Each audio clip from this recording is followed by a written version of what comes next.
For over 15 years, Saturdays and Illegal Curve have been synonymous with one another. With insight, analysis, and interviews regarding the Winnipeg Jets, the Manitoba Moose, and all around the NHL, here are Dave Manouk, Ezra Ginsburg, and your host, Drew Mindell. The Illegal Curve Hockey Show, presented by Play Now, the official sports betting partner of the Winnipeg Jets, starts now. Good morning, Winnipeg. Good morning, Manitoba. Go, Jets, go! Best intro possible. Way better than whatever drivel I was about to come up with. Yes, we need to bring the children into the show more often as opposed to those of us who are just children at heart. Ruben's bringing the positivity, Drew. After that loss to the Lightning, Ruben just wants everybody to know that everything's going to be okay. Uh-oh, I think the coffee just got spilled, Dave. The coffee went down. It literally just got spilled. Ruben, and not only that, Ruben just kicked a soccer ball, knocked the coffee over, and the coffee went all over both of my socks. So, yeah, it's off to a great start here. I can't get mad at Ruben, though. He's too cute. Well, he's also a child, and maybe you should get something that's actually got a lid on it, or maybe we're gonna pool our money together and see if we can invest in a travel coffee mug for Ezzy. So that guys, I don't live in River Heights anymore. Okay, I live in St. James. We don't have fancy lids for our mugs like you do in Crescentwood, Drew. Well, hi, Ariel. Well, I can tell you one thing. It is ironic that Ezzy did literally say to Ruben 2 minutes ago, before we got going, Ruben, be careful with the coffee. And then, of course, the aforementioned copies. Well, the best part is also at my new house in St. James, there's no office. So this is open concept basement. So my kids can, do you want to say hi? Hey, there's coffee. The coffee's everywhere. I think it's chaos. chaos. All over my socks. Okay. Yeah. So guys, go with them. Okay, go with Emily though. Alrighty, Ezzy's off to Ezzy's going to get his kids all settled up. We're off to a raucous start on this Saturday morning edition of the Illegal Curve Hockey Show. Drew Mindell, Dave Manouk, Ezra Ginsburg with you. The show brought to you, of course, by our friends at Play Now. We always appreciate Play Now and their support of the Illegal Curve Hockey Show.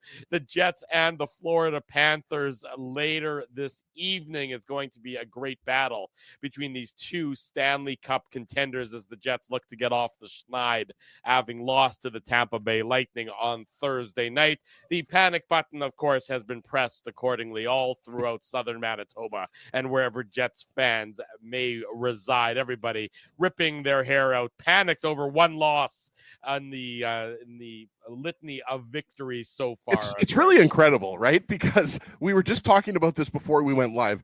The Jets could lose both of these games to Florida. Yeah. And probably another 2 or 3 games.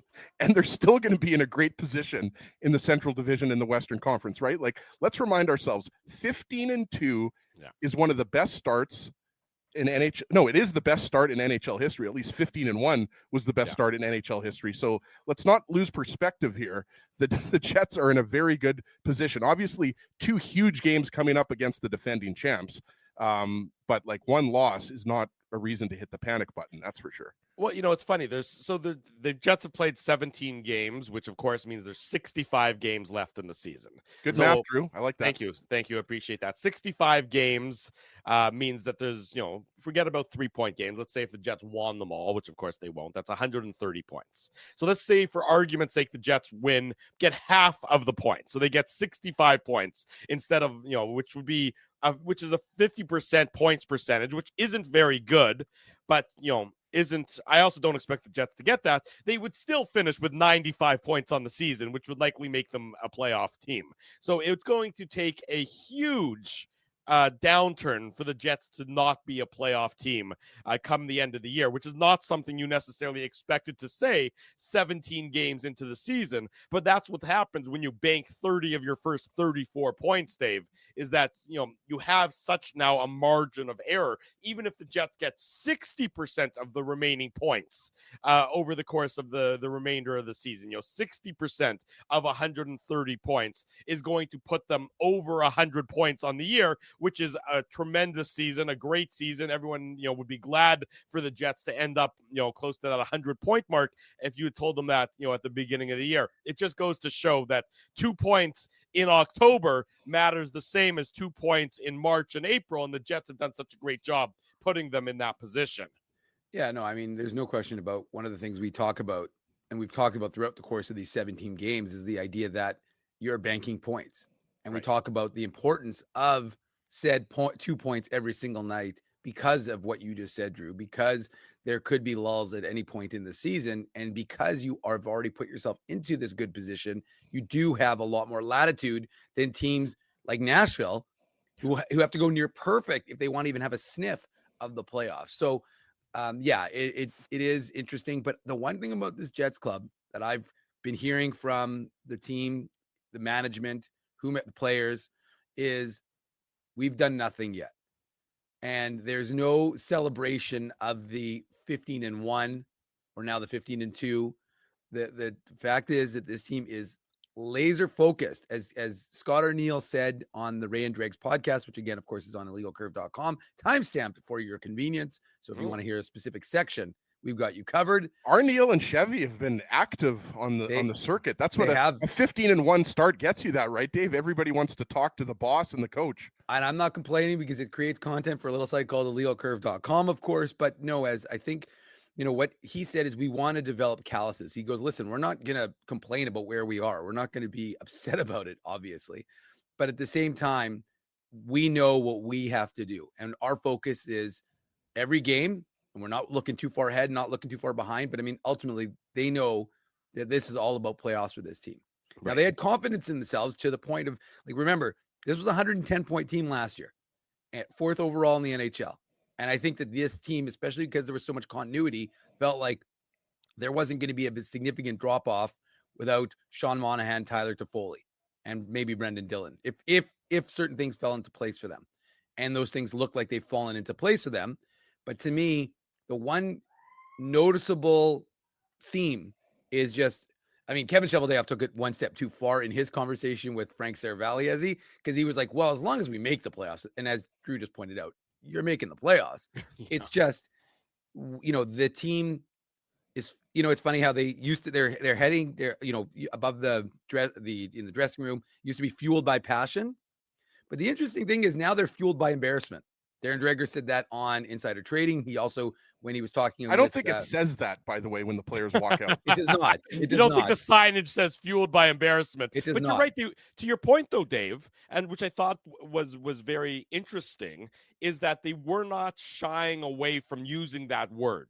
That right. They were embarrassed and that they took it personally over how last year ended, and they're using that sour taste and that sour feeling as really the driving force for what's for where they're getting that a lot of their energy from early this year. Yeah, no, exactly. And I just think it's just a very laser focused group. They're not going to get too high, they're not going to get too low. They're going to enjoy it. But if you hear, even Kyle Connor after the game against who they played before, who was their last game before Tampa? New York. But even against New York, Kyle Connor after the game was talking about how they could get better, how they could have done better. And to me, again, it doesn't, you could say, oh, it's just cliche, but I actually don't think so. I really do, being around this team every day, well, when they're at home, is that you do sense that this team is focused on a bigger task. And again, they're not going to get ahead of themselves. They're not going to get too far ahead of their skis, which is not an expression we should be using, Ezzy, because there's no snow inside in Winnipeg. But this team is go for a nice dip in the pool, and the water's not that cold even yet. That's right. But I just you can do a dip on the coffee that's on my floor in the basement right now. the pool of coffee at Ezzy's feet. I just think that it's a team that is aware of what happened last year, is using that as motivation for this year. For sure. And is going to not allow anything to get too high and too low this season because of what their ultimate goal is. Well, and I think that's actually, in the course of an 82-game season, or when a new season starts, you have to find something, to drive you. And now, of course, you say, well, the Stanley Cup is what drives you. And yes, of course it does. Everybody knows that's the goal and everything else. And every team is striving for that.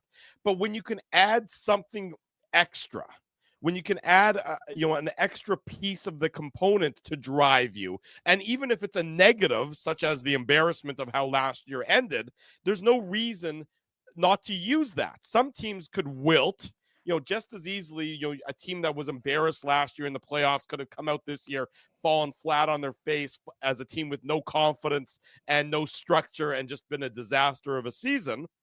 or you can use it as the Jets are and use it as motivation to be better than you were last year, because you know that negative feeling, you don't like it, and you want to use it as passion to drive you so that you get the positive feelings that the Florida Panthers have as a result of them winning the Stanley Cup. And we'll obviously get more into the Florida Panthers because they certainly have not skipped a beat, so to speak. I mean, they've obviously lost to my Devils. They got pretty badly outplayed by the Devils, but prior to that, they won 7 games and they're still first place in the Atlantic Division. Sam Reinhart is second in the league in goals, right, Dave? A lot of people were talking about this big regression coming for Sam Reinhart. I mean, I didn't necessarily know that he'd score 50 plus goals again, but I didn't think there'd be a good regression. He's one of the best goal scorers in the league, and hopefully, obviously, the Jets are going to be able to keep him at bay, relatively speaking. But you had, just to show you the depth of the Florida Panthers, right? Matthew Tkachuk missed 4 or 5 games.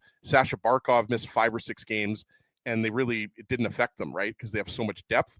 But to your point, Dave, Drew, I think that the way the Jets are playing and the confidence in which they're playing, I think, is a testament to the fact that this is almost the exact same group as last year, and a testament to the leadership, right? Like, we know how close the core group of this team is, right? Like, you hear about Scheifele and Lowry and Morrissey and Perfetti and these guys sticking together, not just skating in the off season, but like they're a tight-knit group, right? Eric Comrie, you bring Eric Comrie back into the fold, and that's something, just to kind of pivot here for a second. There was a lot of consternation about Eric Comrie. Eric Comrie kept that game close against the Tampa Bay Lightning. Like, let's not get it twisted here. The Lightning outplayed the Jets. They were the more desperate team. We don't have to go over it. If you want to listen to the post-game show from a couple nights ago, I mean, the Jets weren't awful, but the Lightning were the better team through 2 of the 3 periods, and then the Jets kind of made their push in the third. It was really only an Adam Lowry goal that kept that game from getting out of hand. Eric Comrie made some really good saves. So Eric Comrie has turned out to be not that far off from the goaltending that Laurent Brossoit was giving them. Obviously, you'd say Brossoit is a better goalie, or you'd give him, I think, the edge. Most people would. But I think Comrie deserves a lot of credit for coming in here in his 3rd stint with the Jets and providing them with exactly what they need. They need him to play, once out of every 5 or 6 games and give them a chance to win. And that's what he's doing. So I think, Drew, to your point, yeah, this is a team that has used last year's first-round loss as motivation for sure. I mean, there's no doubt about that. These guys want to downplay it, right? Like, you heard, remember Neil Pionk was talking about, is this a revenge game or anything like that? These guys are going to downplay it, but that these guys are focused on being the best that they can be in the regular season. But when it really comes around to mid-April, these guys know they're going to have to beat one of Colorado or Dallas to get to that Western Conference final. Most likely Colorado or Dallas. No disrespect to the other teams, but I think we all still think those are the top 3 teams in their division. But I just think, guys, this team is playing with a different confidence and swagger that we might not have seen since the 2017-18 season. Like, these guys truly believe, whether they're down 2 goals, whether they're up 2 goals, these guys are confident, and they don't change the way that they play. There's not, like Drew said, there's not a lot of sag in their games. There's not a lot of, couple of bad periods. I mean, maybe you call the game against the Lightning a couple of bad periods, but they still, I think, especially in the second half of the first period, they started to push back on the Lightning. But there's no doubt, guys, that this is a much, I would say, a much more focused group and a more confident group than last year. And like Dave said, it was 110 point team last year. Sorry if I can get it out of my mouth here. Yeah, you're getting a little excited there. The coffee, I am getting a little must bit be going to your excited, feet. but I mean, this is look. I mean, we talked about Scott Arniel and Kevin Cheveldayoff and doing the media tour and everything like that. Like, this is a team that I think knows with the core of this team, because there's a little bit of uncertainty, right? Like, we don't know if Nick Ehlers is going to be back next year. Gabe Vilardi and Neil Pionk, they're in the last year of their contracts. Mason Appleton is in the last year of his contract. Like, these guys know that this is their year, I think. Well, that's, they certainly know that the opportunity is staring them in the face. And of course you can't be satisfied. They can't be satisfied with winning one round of the playoffs, which of course would be an accomplishment for them in that it's been a while. Forget about the bubble year, but it's been a while since they've won one round in what I'll describe as a regular season. But they know that they're, to your point, Ezzy, that their changes very well could be afoot for this group, for a lot of the pieces that are pending unrestricted free agents, the new players who are coming up through the Manitoba Moose system, who are getting ready for their chance. This might be the last sort of proverbial kick at the can for this team as it's currently assembled. Now, there still might be roster additions. Elliot Friedman himself in 32 Thoughts a couple weeks ago said, anytime the Jets think that they have an opportunity or have a chance to make some noise, they usually go in and make a trade to acquire somebody. That was a few weeks ago, even before this winning streak and successful start to the season really manifested to the degree that it has so far. But the Jets, they know that there's probably going to be a bit of a different team next year.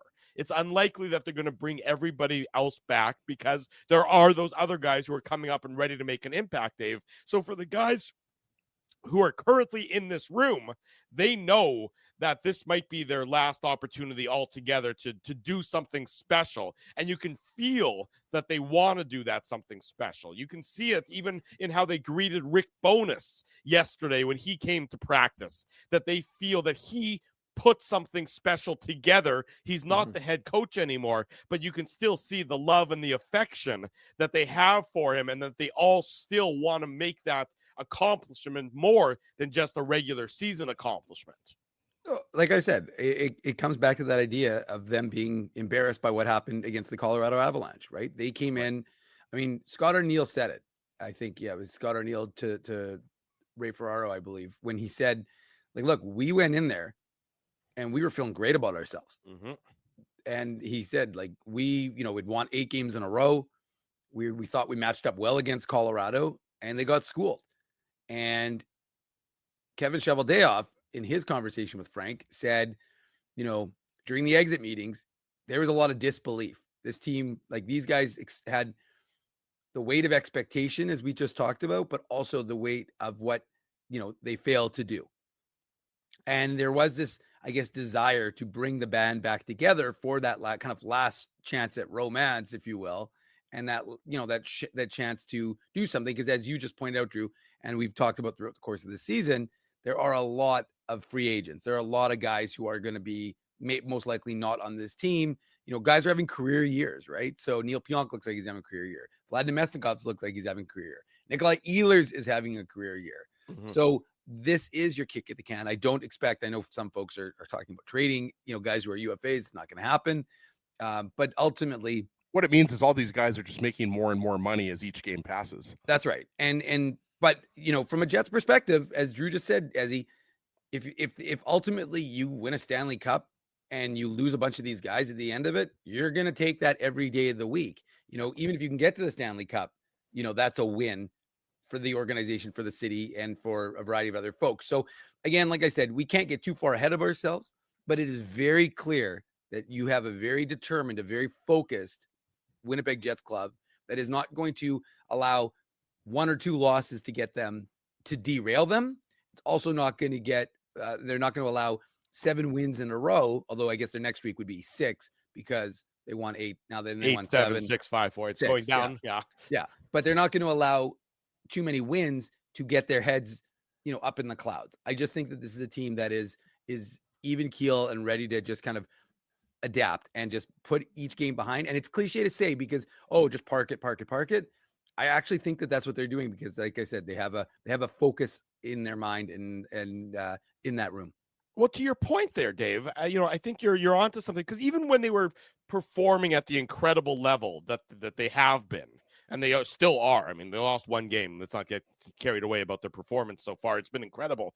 You never felt, or at least I never got the vibe that they've been that they've been surprised by it. Yeah, they've been impressed. Yeah, they've been happy with the results, but I don't get the impression that they're shocked by how things are going because by and large, you look at the 17 games that they've played and that they've won 15 of them. They've been the better of the teams in the majority of those 15 wins. They're not. I still say stealing the the Colorado victory. game, they were lucky. Right, That the was Colorado game is the that was really, Hellebuck beating the Avalanche. but that's the only real game that you would say that they've really, stolen from their opponent. Well, and like Dave always says, you're not going to apologize for having the best goalie in the league. Right. So they expect to play at this incredible level. They expect to be a team that is going to be at the end of the regular season, one of the top teams in the league. Whether or not they're the President's Trophy winning team or not, obviously time will tell. But they expect to be a team that is spoken about in the hallowed breath of Stanley Cup contenders. You just don't see you don't see them patting themselves on the back too much, and you don't see them saying, "Oh, woe is us," when it comes to a defeat. It's okay, we lost, move forward. You have Florida. Let's time for another opportunity to say, "Hey, we are who we are. We are who our record is. We are one of those best teams in the league." Well, you're talking about mentality, mental strength, whatever you're talking about. Like, we know that there's the ability, right? The Jets have shown that they have the skill, the talent to beat most teams in the NHL. So that's not a question anymore. We talked about it. They were a 110-point team last year, and but they had flaws, right? Namely the special teams. Right. And now the special teams are strong. So 15-2 is obviously the Jets are not going to finish the season 80-2. We know that. We thought they might finish the season 81-1, but they're sure not going to finish the season 80-2. But the point is, like, especially with these two games coming up against Florida, I think, what you want to see is putting away those couple of bad periods and the fact that, let's be honest, they were outplayed. How do they respond here? And they've typically responded this season with a strong game after a poor game. I forgot who they played after they played against the Toronto Maple Leafs. Detroit. There you go. And what did they do? They spanked Detroit, and then they spanked Columbus, right? I was going to say Columbus, Drew, but it was Detroit, then Columbus, right? Right. It was, yes. And what did they outscore them? 10-3 or 10-4, something like that. Both games were lopsided. It was a really good team beating two mediocre teams. With all due respect to Detroit and Columbus, those teams aren't very good. Maybe the Red Wings are still competitive in the Atlantic, but the Blue Jackets are certainly not going to be a playoff team. But let's just go back to these two games coming up here for a second, because we talked about it. This, similar to the Jets and Rangers, this could be a Stanley Cup final preview, and you obviously don't want to overhype it. Speaking of overhype, that was one of the worst fights I've ever seen in my life. Oh my God. I can't believe it's taken us 25 minutes, guys, to get into that. But I mean, I did have Ken's comment up about, hopefully we won't crash the YouTube algorithm with so many folks watching. Mike Tyson threw 5 punches in the second last round. I mean, like, what was that? I mean, I'm trying to, what I was It was a 58-year-old man who's tired. I can tell you right now, as soon as he came out with that knee brace, I knew there was going to be trouble. Well, as soon as I saw his ass before the fight started, I knew there was going to be problems. One of the best tweets I saw was Jake Paul should fight Joe Biden next. That'll prove that he's a real boxer. Yeah, just beats up one geriatric after another. That's at least these guys each got $250 million or whatever they got. Yeah, it was not quite that. Imagine paying though thousands of dollars to watch that in person. Is that what it cost? I didn't know what it was in Dallas, right? Yeah. Dave, you seem like Jerry's house. Yeah. It wasn't at the Cowboy Stadium. Yeah, was it? It was. Like 70,000 people were watching. Oh, well, Jesus. I will say though, Drew, where have you been, man? I will say. I mean, I watched it. I saw it that it was going on. I assumed that was at like an arena. I didn't realize it was at Cowboy Stadium. But Rob's right. Drew was actually fighting one of the comedians at Rumors while that fight was going on. But I will say the other fights actually were good. I haven't been into boxing in years, but I definitely tuned in, and the other ones were good. But that was. I mean, Dave's a big Joe Louis fan. But arena.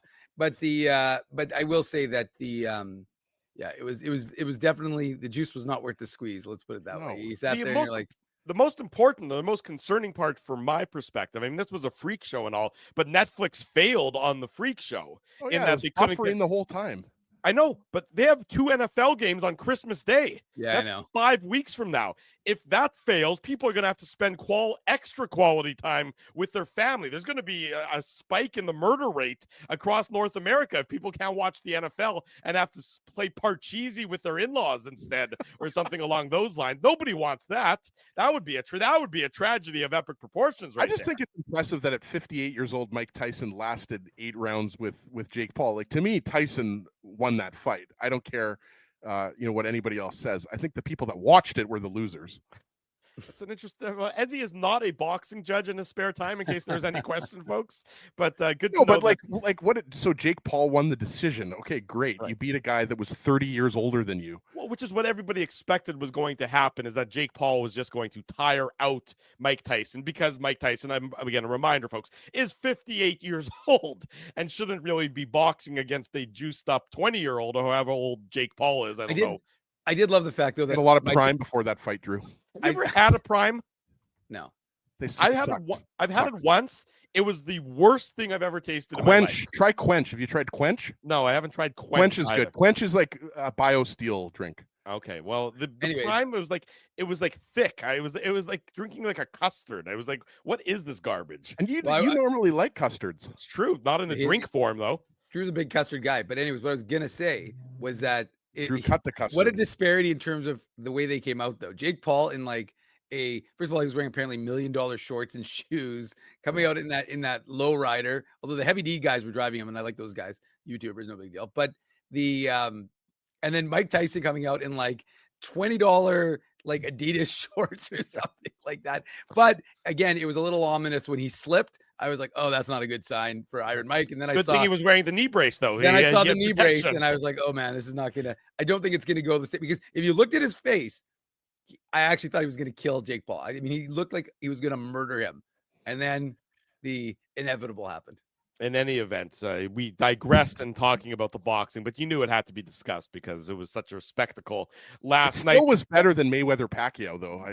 I'm confident in saying that. Mayweather Pacquiao was so disappointing. Anyways, go on. I didn't realize Ezzy is into the sweet science as much as he is. The real heavyweight contender. I fell in love with boxing, not with Butterbean. I know Spency thinks it's Butterbean, but no, you know where I fell in love with boxing? When Lennox Lewis won gold at the Olympics. I forget what year it was, maybe 1988. I was like 6 years old. I was gonna say, weren't Drew, like you were in your 4? 30s then. But yeah, Lennox Lewis was my guy. That's the guy I always liked All right. watching. Okay, Let's go back. There you go. Move on. The real heavyweight fight will be tonight between the Winnipeg Jets and the Florida Panthers, 2 Stanley Cup contending teams, at least teams that consider themselves Stanley Cup contenders in the first of a back-to-back situation. The Jets look to get off the losing track, having dropped the decision on Thursday night, and they will look to punch the Panthers in the mush in South Florida later on. Ezzy will be on the post-game show. Mom and dad, and I don't know which one of us is mom and which one of us is dad, Dave, but we'll be away. So we're turning. You're definitely mom, Drew. Okay, Yeah, thank you. Yeah, we're turning the keys over to Ezzy with the post-game show tonight. That's right around 8:45. Do I get PM. $20 for pizza? No, you can't get $20 for pizza, and you're allowed to only help yourself to 1 ice cream bar out of the freezer. We're going to be watching to make sure you don't take any more than that. Coming up next on the program, Scott Billeck is going to join us to talk about the Winnipeg Jets. Saturday morning, the Illegal Curve Hockey Show. I promise we're done with the boxing talk. Drew Mandel, Dave Minuk, Ezra Ginsburg with you. Don't go anywhere, folks. We'll be right back. Welcome back to the Illegal Curve Hockey Show, presented by Play Now. Saturday morning, Drew Mandel, Dave Minuk, Ezra Ginsburg, and we're pleased to welcome to the program our very good friend from the Winnipeg Sun, Scott Billeck.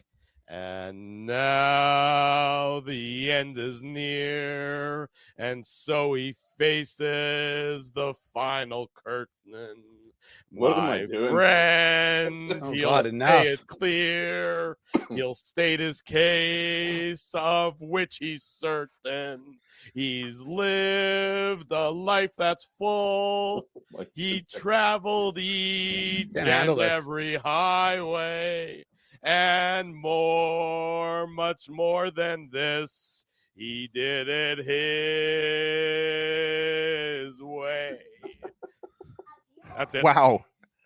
I don't know if I should be honored or like mortified. But What was worse, that or Mike Tyson's performance last night? I don't know, or Netflix performance of trying to like actually like stream that old gong show. But They got paid $20 million.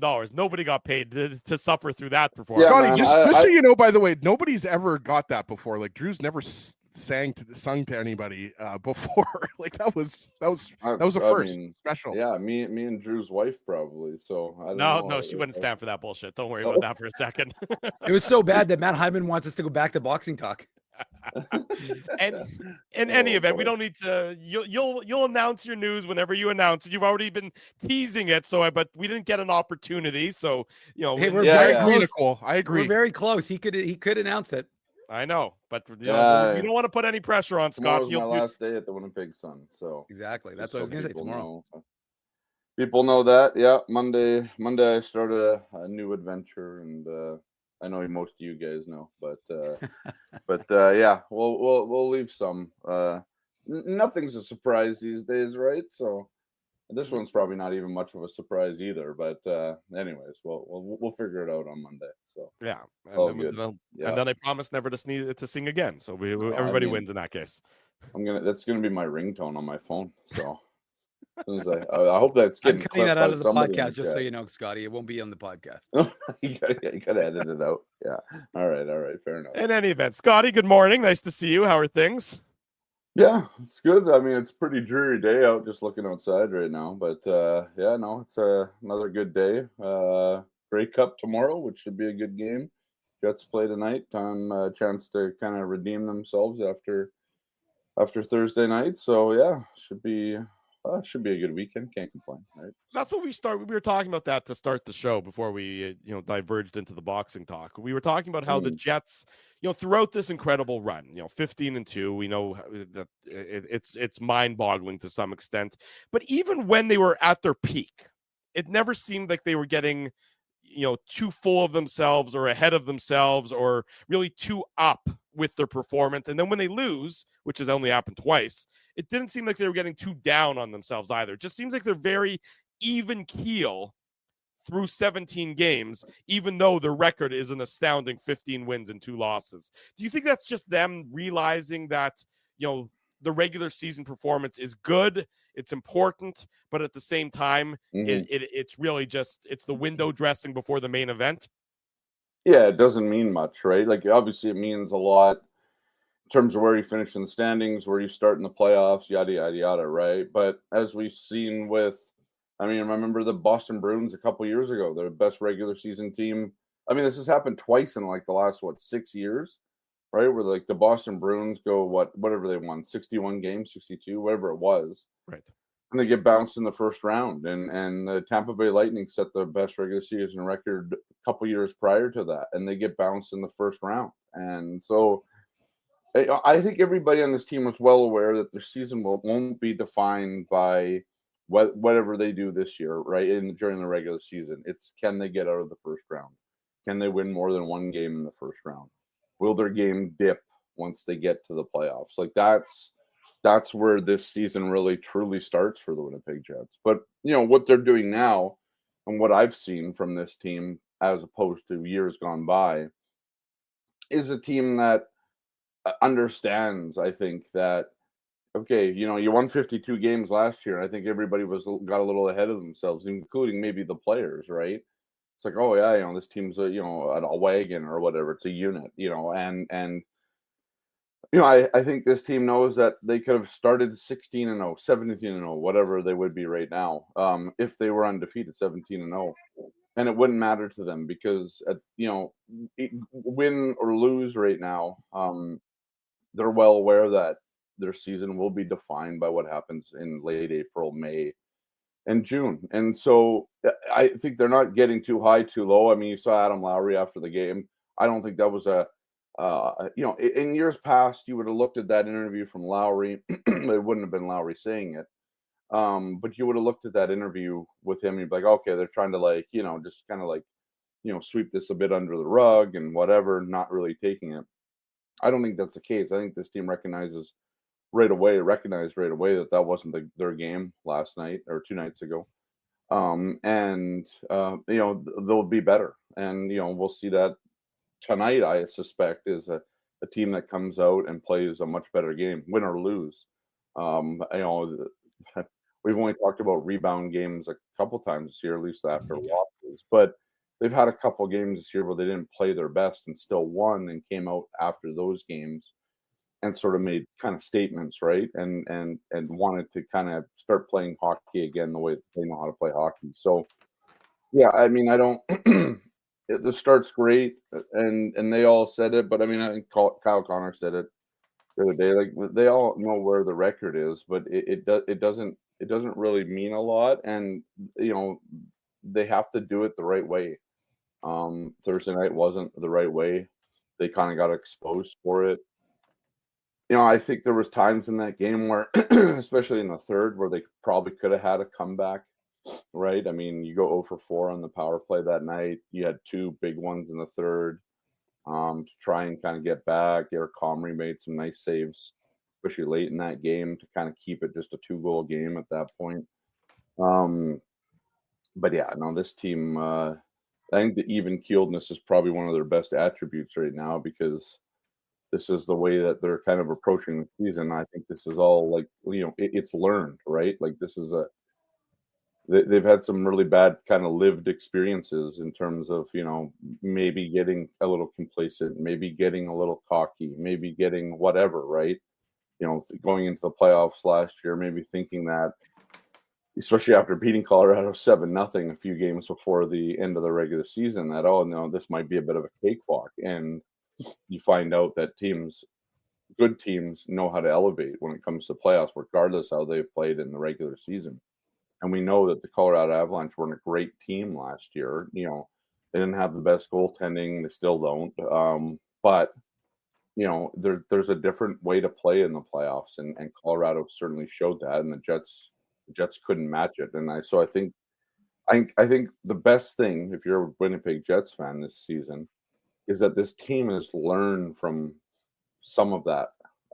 They've learned from, some of that, whatever it is, this 5 to 10% thing that Josh Morrissey said, if you want to quantify that right now, to me, it's all mental, right? Like it's all, I mean, the team's playing really well together, but I think it's all between the years that, this team just can't get ahead of itself, no matter how good this start has been, no matter how well they've played, no matter how connected they can be and have been.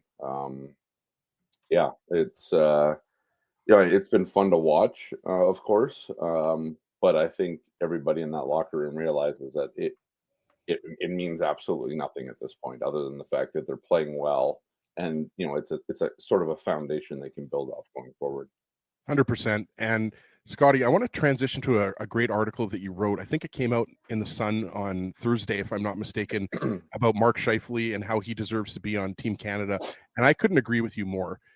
If you would have asked me a year ago, I would say that, he's a bit of a long shot to make Team Canada. But I think what's impressed me the most about his play this year is he does have more of a commitment to defense, and also he's just scoring even more big goals than he normally does. And that's what stood out to me in the article. You mentioned that he always elevates his game on the biggest stage, and we've seen that in the playoffs. Obviously, there have been some struggles in the playoffs, and he's been criticized in the playoffs. But just going back to the article and the main point of your article, just, explain to the viewers and listeners who maybe haven't read the article why you think that Scheifele should be on Team Canada, whether that's, like you say, whether that's fourth line center, wing, whatever. Yeah. Why does he deserve to get one of those forward spots on obviously what's going to be a very stacked team? Yeah, I mean, I think, well, that's part of it. I mean, he's an elite player in this league, right? I mean, for all of Mark Scheifele's faults over the last several years, and I think you go back 3 years ago to Paul Maurice year when he quit, and Dave Lowry. I mean, he took a lot of flack that year, right? Even in the first year of Rick Bowness, you remember the Carolina game. Mm-hmm. And so there were some games there where maybe his leadership could have been better.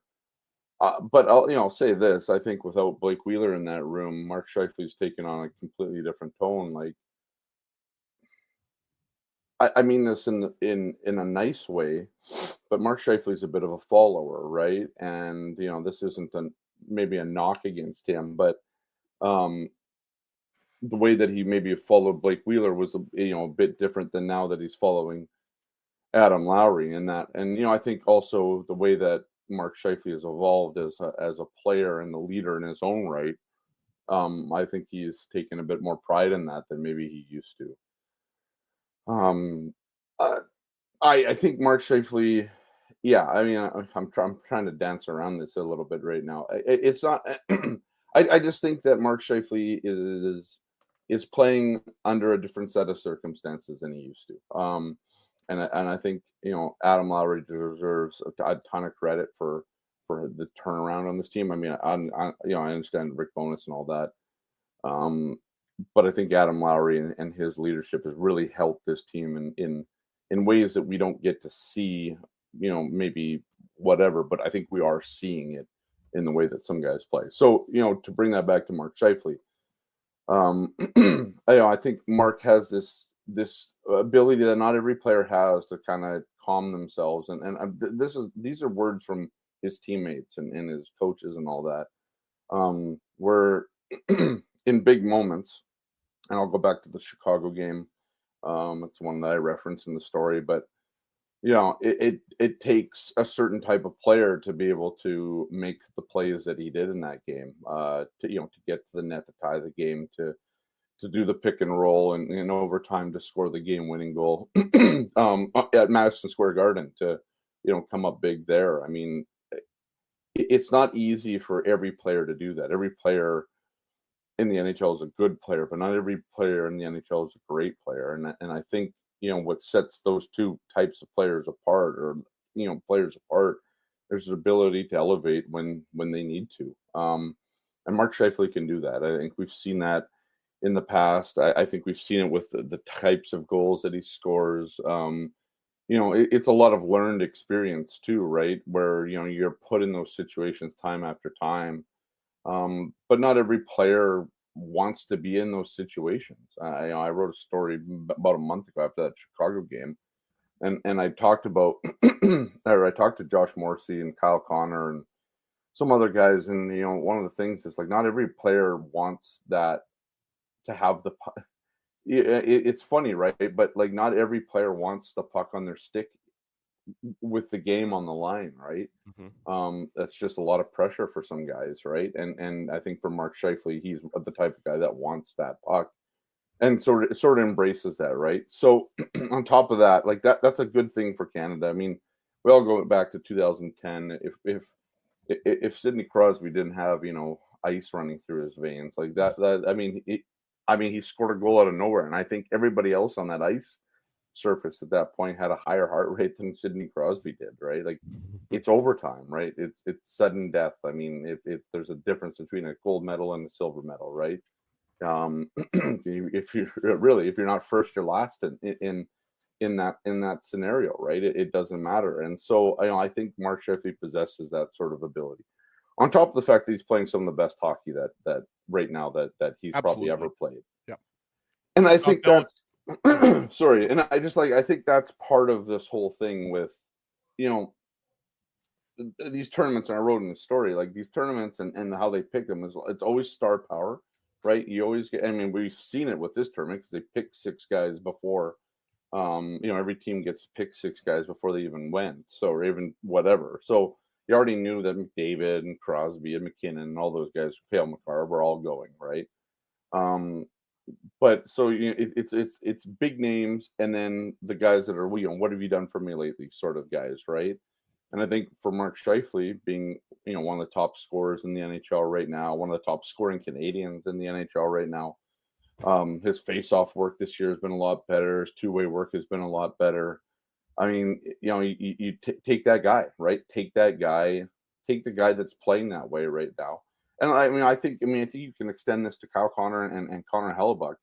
I think some of these guys are quietly motivated by this tournament, right? And Mark Scheifele has certainly played well enough to be there. I know he was a bubble player, but as I suggested in sort of my lead there, it's like, slowly but surely, people are starting to like figure out that Mark Scheifele's playing well. And with a month to go, and not even a month to go, like 2 weeks now or 3 weeks till they announce the roster, I think, Mark Scheifele has put it together to such a point that, I mean, it would be hard to leave him off. I mean, because he's got the versatility. He can play on the wing. He can move up the lineup if let's say there's an injury or whatever. He can play center. There's a lot of things that Mark Scheifele can do. Power play, right? Even some PK, if you want him to. So I think out of the names, these bubbled guys and all that, I mean, I think Steven Stamkos hasn't had a great start to the year in Nashville. You think some of the other guys that are on that list, and you look at what Mark Scheifele's done, it's like, I think you got to go with the hot hand right now, and that's sort of, to me, sometimes how these rosters are comprised, right, of guys that have really kind of hit the ground running in a season and have showed that that they can even handle the pressure of being that sort of bubble player, not even knowing going into a year if you're going to be on that roster or not. And I think Mark Scheifele sort of just lived up to all of that right now and kind of exceeded probably expectations, let's say. And so I think he should be on that roster come February, and now we'll see what the people that actually know what they're doing what they decide. Think of that, right? Yeah. Scott Billeck, our guest on the Illegal Curve Hockey Show Saturday morning. It's brought to you by our friends at Play Now. Scotty, one of the things I thought was rather interesting in the conversation Chevy was talking about with Frank Saravalli was just the idea of when they made the deal with LA, to get rid of a good player in Pierre-Luc Dubois, but to add that depth to the organization. And if you look at it to date, I think it's, Velarde has 7-7, Iafallo 2-4, and Kupari has 2 goals. Mm-hmm. And all those teams are doing well. I think Washington's in like 8th or something like that. Like obviously the Jets are in 1st, but the teams that are having success, even the Kings are still doing well with Kemper. But I think from my perspective, are we seeing it? Really, it's kind of a two-parter with Velarde, a healthy Gabe Velarde, because he's talked about last year and how by getting injured in Game 3, he was never able to really sync up with this team. And he's such a, I don't want to say emotional, because I don't think that conveys what I'm trying to say, but you can just see that if he was out of sync with the rest of the guys in that regard, and that he just never really kind of had that, he lost those 2 months.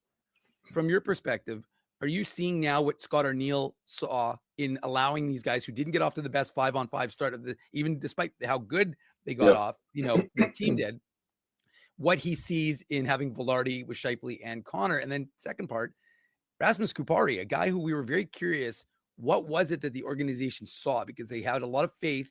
And again, he has the 1 goal in Edmonton, but they kept him going. And now we're seeing that fourth line getting a lot of trust from Scott Arniel. Yes, and yes. Right. I mean, I think that's the short answer. Right. I mean, we can just end it there if you want. All right, done. Move on. Yeah. But no, I think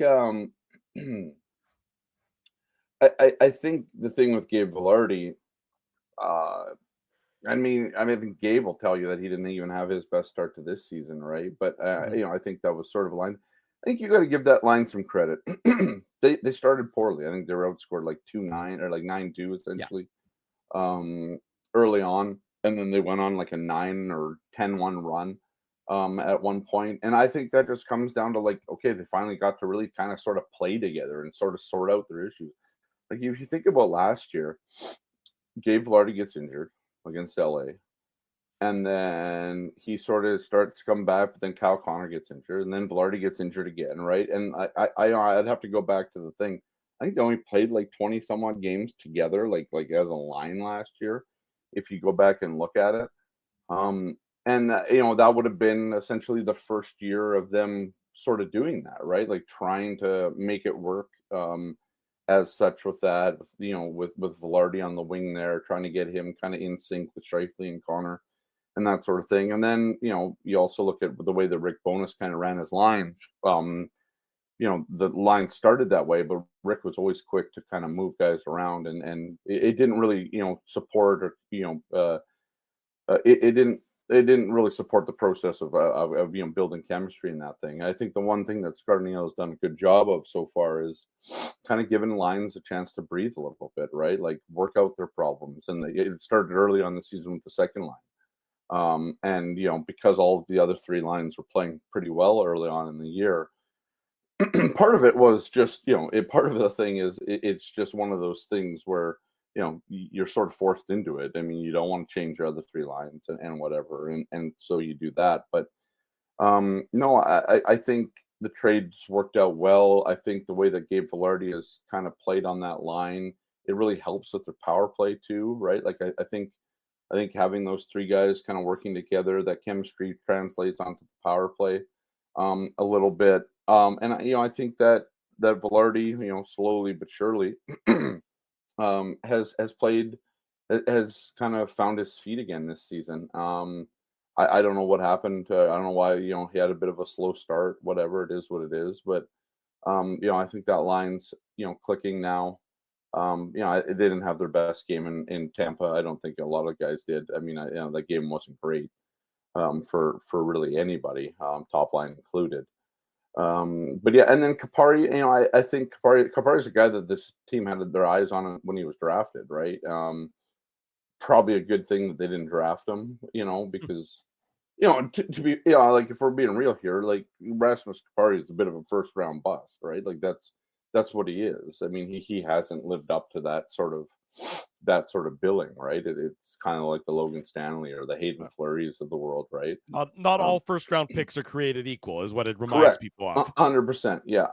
But he fills a role, and I think Kupari's just played better. First of all, I think scoring early has probably helped Rasmus Kupari in a big way, right?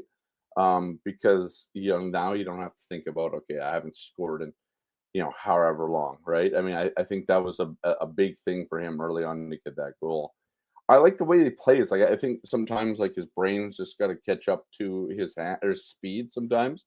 Like, I think that's where like Kupari is, if you want to talk about where Rasmus has maybe his biggest challenge as a player is that he's so fast at times, but like his hands just don't work at the same speed that his legs do, and maybe he doesn't see the game as much. I don't know if that guy is the type of guy that can kind of slow it down just a tad, just to try and whatever. But I like the way that he plays. He's physical. Like I like that. Like and he seems to fit well there, right? Like so, and I think Scardinale likes him. Like, I mean, you can see it. He shoots the puck. I mean, it's not very accurate at times. But he has that sort of attack mentality. And Scardinale's talked about that a lot, right? They want shooting, they want that sort of thing. So it's been a good trade. And then Alex Iafallo, I mean, yeah, I mean, obviously overpaid for what this team, asks of him, right? But at the same time, he's playing second power play, and as good at that, he's a good penalty killer. You always have guys on teams, right? Like, I mean, some guys just don't have the right contracts for what they give. Speaks to Winnipeg's depth. I think Alex Iafallo is also a guy that can move up the lineup if there's injuries, and knock on wood, the Jets haven't had a whole lot to deal with so far this season. So there's definitely that.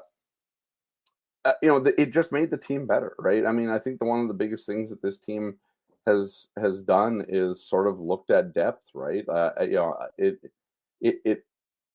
It has shown over years, and this, especially after they lost all those defensemen, right? That there was a lot of there was a lot of long nights, in that 2019-20 season, where this team was, playing reasonably well, but that defense was bad, and it really exposed their depth. And it was always going to when you look back at it, because when you lose that many guys on your defense and then have perhaps your biggest name in Dustin Byfuglien retire out of nowhere, it's always going to. But it's shown, like, this team has over the last several years, sort of rebuilt that depth, and and probably that the Dubois trade has really kind of shown, or has really kind of worked in a way, because they turned one roster player into three roster players, and it strengthened all of their it's strengthened their lineup, right? And Velarde's turned into this player who, I mean, he's better than Pierre-Luc Dubois is playing right now, right? Mhm. I mean, we talk about Washington or whatever, but Dubois is not playing that great, or at least he's not putting up a lot of points for the amount of money he's making. He's a complimentary and piece Gabe's there at having a best. good year. Yeah. Right, which is crazy when you're making whatever he's making, almost 9 million, 8.5, whatever money he's making there. It's a lot of money.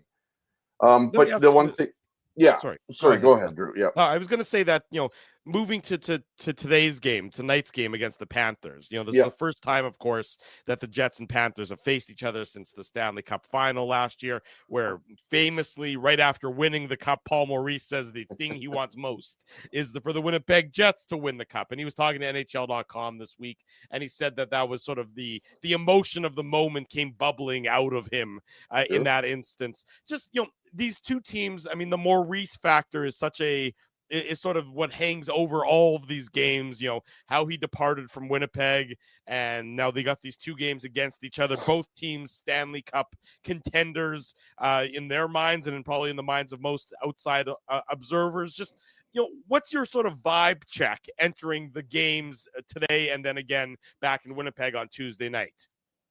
Well, I think you're seeing Mark Scheifele's best 2 games of the year. And this is the thing, Mark Scheifele loves playing against Paul Maurice. We've seen this in the past. For the record, Maurice hasn't beaten the Jets since he left Winnipeg. Yeah. He's 0-3-1 against the Jets so far. Yeah. And Mark Scheifele's always been a big part of those. If my memory serves me right, Mark loves to stick it to Paul Maurice. He does, right? And I think that shows a couple things, right? I think it shows that there were a few players, and it was more than a few, that were really put off by how Paul Maurice left this city. I mean, I think, Paul Maurice, and, you can say a lot of nice things and all that, and it was a nice thing. And, you try and, I think even if you ask Paul, I mean, the way that he left was not the way that he wanted to leave. And, the organization too, the Jets can take some blame for this too, because when you start talking about wanting to, maybe you don't have it anymore, or maybe your heart's not in it anymore. That should have been a red flag, not a chance for the team to, kind of convince him to stay and that sort of thing. But that's all hindsight, right? And whatever. It's just, to me, this is an extension of the Rangers game. I think this is a really good chance for the Jets it's 2 measuring sticks to going up against one another and seeing, who outmeasures the other. We could take that a lot of ways if we wanted to, delve into into the. We're not going to go there. As he knows what I'm talking about. But yeah, but no, I think this is a measuring stick game for both teams, and that's the one thing that we used to not say. We used to say this was always a measuring stick game for the Jets, right? Because the Jets were always seen as this team that. Okay, but when they play the best teams, this is what I think the Jets are clearly one of the best teams in the league right now. Their scoring's there, defensive play is there, their goaltending's there. I think this is a good test to see. I mean, I think this game though is a little bit different because you're playing the defending Stanley Cup champions. They've had a pretty good start to their year as well. You would like to see where the Jets sort of kind of stack up against that, but I think that Florida's got to see where the Jets stack up against them too, right? I mean, and you could think, whatever way you want to say that. I mean, Florida knows how to win. They've been to 2 straight Stanley Cup finals. They know how to lose. They know what it means to lose in that.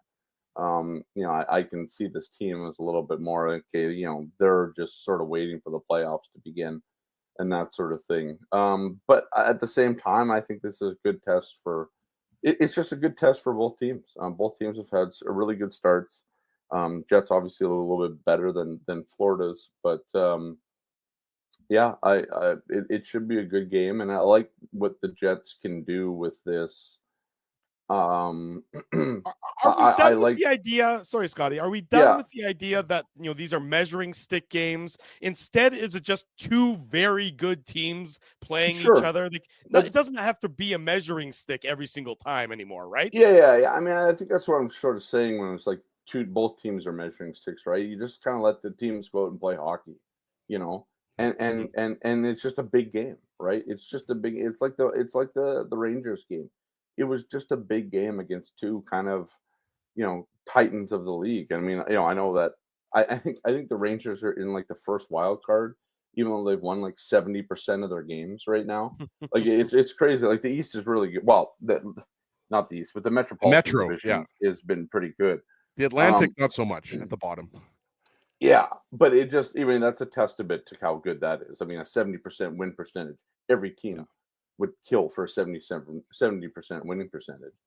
And so, that was a game to me that was against just two big, good teams of this league.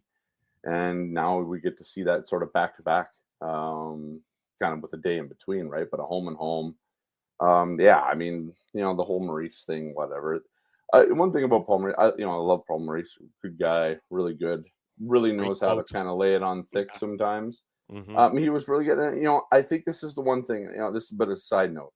The way that Rick Bowness came in and was like probably more brutal than he needed to be about things was sort of like the pendulum swinging the complete other way, right? From what Paul Maurice used to do, which was his whole thing was never introduce a negative and yada, yada, yada, right? Like that whole thing from, this team needed to introduce a few negatives to kind of, sort out that, there were some issues here, right?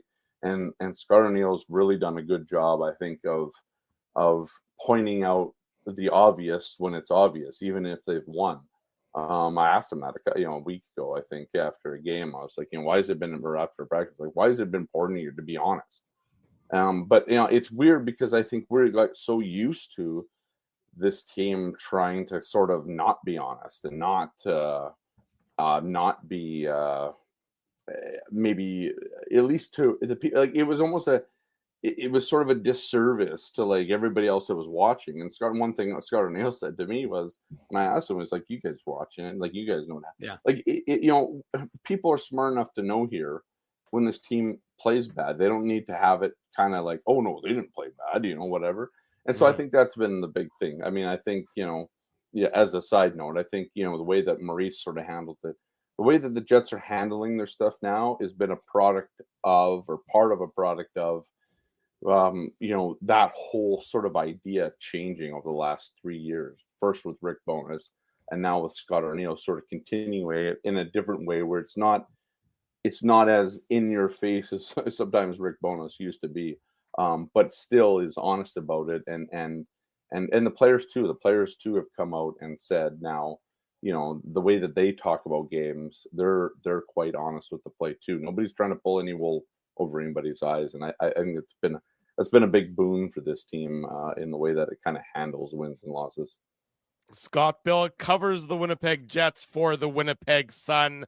I'll take a quick poll. Should I sing Scott out, or are we good on that front? We're good. Absolutely on the singing? not. Okay. Depends what you're going to sing me out to, but yeah, well, it doesn't matter. I'm not going to sing anyways. Although I think we should play Sandstorm. Yeah, that right. would be appropriate. Yeah, there you go. You have rights for that? We do not. We will not. Absolutely not.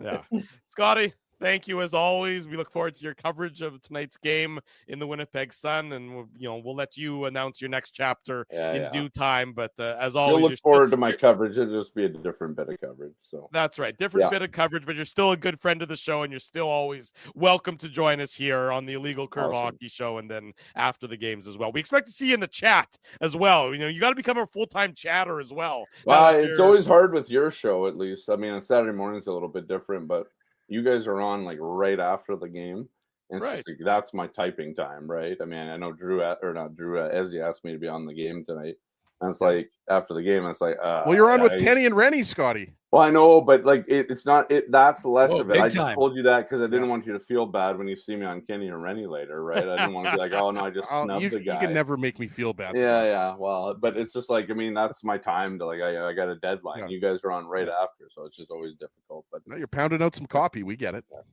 Yep. Pounding out some coffee after pounding out some coffee this morning. Scotty, thank you. Be well. Oh, you have a Yeti? Can you give that Yeti to Ezzy so he doesn't pour coffee all over his feet again? That would be great. If you yeah, Scott, earlier in the show, Ruben kicked a soccer ball and knocked over my coffee and got coffee all over my socks. Because where do you keep your coffee cup, Scott, besides on the floor? Yeah, mine's on my desk like a Yeah. normal Drew, if you person, saw right? the little table that my computer is on right now, there's Well, I no was gonna say you are in a bit of a dungeon there with your like half-finished basement. At least it's insulated, so Yeah. you know you're That's not right, gonna you know it's freeze. Scott, insulated. I'm in St. James now. I'm not in River Heights anymore, so I don't have Oh. I don't have all the fancy accoutrement that Dave and Like Drew have. drywall and coffee lids. Yeah, exactly. Yeah. Roughing it a little bit here. Yeah. Apparently. Yeah. All right. Scotty, Thanks, thank Scotty. you, buddy. Scotty, See you're you free. guys. There you go. Yeah, awesome. Yeah. Good. Back to my day. All right. Have a Bye, good one, Scott. guys. Yeah, see you. There he goes, Scott Billick joining us this morning. Always great to catch up with Scotty. When we come back on the Illegal Curve Hockey Show, we talk more about the Jets and the Florida Panthers. Drew Mandel, Dave Minuk, Ezra Ginsburg, and the kids. It's a Hello? Saturday morning on the Illegal Curve Hockey Show. We want to thank you for not betting with Play Now and choosing our illegal gambling site instead. Because we couldn't afford things like this without your money. So much of your money. Now, you might have questions like, Do our profits benefit your community? No. or bet with Play Now, Manitoba's local legal and secure gambling site. Dining, entertainment, parking, and convenience, all in one spot. City Place is located in the heart of downtown Winnipeg, attached to the Canada Life Center. Whether you're working, living, or out for a night in the downtown, make City Place your go-to destination before or after the fun finds you. Lunchtime, game time, anytime, visit City Place at 333 St. Mary Avenue, next to Canada Life Center. Holt Dental, the new official dentist of Illegal Curve, has a philosophy rooted in two unyielding principles: genuinely caring about patients and providing outstanding service. Being a patient of Holt Dental means more than just checkups and treatments. It's taking the time to listen and talk to each patient so they can achieve the best long-term health, functionality, and aesthetics for their teeth, mouth, and gums. Conveniently located at Grant Park Festival on Taylor Avenue, Holt Dental is dentistry of the highest quality in a comfortable and relaxed environment. For more information, visit holtdental.ca. Oh, and there's plenty of free parking at the front door, too. Celebrating its 40th year as Winnipeg's home for stand-up comedy, Rumors Restaurant and Comedy Club has recently been named Canada's top comedy club and a top 5 comedy club in North America. From birthday parties to date nights to fundraisers and everything in between, Rumors is your destination for the best and most affordable live entertainment Winnipeg has to offer. For more information on upcoming shows, Rumors' incredible promotions, and to purchase tickets, visit rumorscomedyclub.com. So you're a pizza person, you married a wing person, but somehow your kids are salad people. You can't pick your fam, but you can pick your BP meal deal, starting from $18.99 for takeout or delivery at bostonpizza.com. We're overtime, as we usually are, when it comes to what hour we're in the Illegal Curve Hockey Show. So this is the start of hour number 2, even though it's 10 minutes into hour number 2. Always Funny you great. mentioned that because I was trying to explain to my kids daylight savings yesterday, and I didn't even understand what I was saying. Well, because it doesn't make any sense. We just switched the clock because of daylight, but we like to wake up in the dark, and then we like to drive home in the dark. So we're not sure where we're actually getting the daylight from. That's basically It's something to do with like agriculture and farming. That's why. yeah, they did it. it's more. It has to do with that when we were in more of a family farm-esque type of society. But I think it is time. You have a farm in your backyard, Drew. I don't. In fact, I got rid of anything that looks like nature in my backyard. It's a maintenance-free Concrete backyard. jungle, right? Yeah, well, we went for the maintenance free, but we have a little patch of green space for the dog so that the dog can still do her business. We're good dog parents that way. Dave is the one who's got the pond in his backyard. Dave is casting a line and doing some fishing in the I love backyard that pond. every Great now and pond. then. Dave's koi pond. It's hard to Not a find koi pond, but fish. I appreciate it. It's not a koi pond. It's not a koi pond. I built a koi pond at my parents' house. Mine's not deep enough, unfortunately. What happens to the koi fish in the winter though? Nothing. They stay out there. Really? They stay out there in the winter? Well, yeah, because it's deep. It's like 4.5 feet deep. Ah. I learned that the hard way one year when I wasn't able to get them all out, and I had to go to extraordinary measures to try and keep them alive. Then I realized, hey, they're cold-blooded. They can handle it. Now I need to know what those extraordinary, forget it. We've gone too far. Yeah, it's too We've much of a digressed a divergence. lot already. We'll deal with the extraordinary measures that Dave was resuscitating fish on a different episode of the program. I think we don't want anybody to get too upset by that. In any event, the Jets and the Panthers tonight, and I just think this is going to be a very good hockey game between two very good teams. Yep. The measuring stick conversation is sort of, I think, a bit beyond us now, as the Jets are 15-2. You know what the Jets are. We know what the Jets are. Everybody watching the Jets, this show, knows that the Jets are a damn good hockey team. Well, you're also playing against a damn good hockey team, the Florida Panthers, a team that's probably a little ornery, having lost back-to-back home games to the New Jersey Devils. So you have a Jets team that hasn't lost 2 in a row this year, going up against an ornery Panthers team that's in a little bit of a struggle, having lost those 2 straight games. This is just shaping up and should be shaping up to just be a damn good hockey game. The Jets, they looked tired on Thursday. I think that was just, I'm sure they are tired, but I also think there was just a natural lull in that game. I expect that they're going to be sharper for tonight's contest because they know the stakes and everything else going up against the defending Stanley Cup champions. 100%. Starting in goal we expect it to be Sergei Bobrovsky versus Connor Hellebuyck. It's obviously going to be Hellebuyck, with Comrie starting the last game against Tampa Bay. And you're going up against one of the deepest teams in the league, right? One of the best first lines in the league with Barkov, Reinhart, and Verhaeghe. Verhaeghe's always been somebody that I've really liked and think is underrated. Maybe not so much anymore, Dave, with the Stanley Cup win. But Verhaeghe is kind of an unheralded guy on that first line. We've talked about Sam Reinhart. Speaking of guys in consideration for Team Canada, you got to think Reinhart. I'm not saying that he's a lock, but second in the league in goals right now. So you got to think that Reinhart has a good chance at making Team Canada. Obviously, Aaron Ekblad, most people think is going to be on the team, but I digress. But you're right, Drew. I mean, look, this is the 2 of the top teams in the league, and there's no shortage of storylines, right? With Paul Maurice obviously picking the Jets because he used to coach them, and all of that. So I think there's no reason to expect this game to be low event. I think there's going to be goals in this game, even though you've got 2 excellent goaltenders there. I think we've seen that before where, we expected it to be I think this game is going to be less of like the Rangers game, probably, and more like the Dallas game, right? That's what I would say. I'm not saying that the Jets are going to be as dominant as they were against Dallas, but I think the style of game, because of the types of players that the Florida Panthers have, everybody knows, guys like Tkachuk and Bennett, Anton Lundell, they've got guys that can mix it up, right?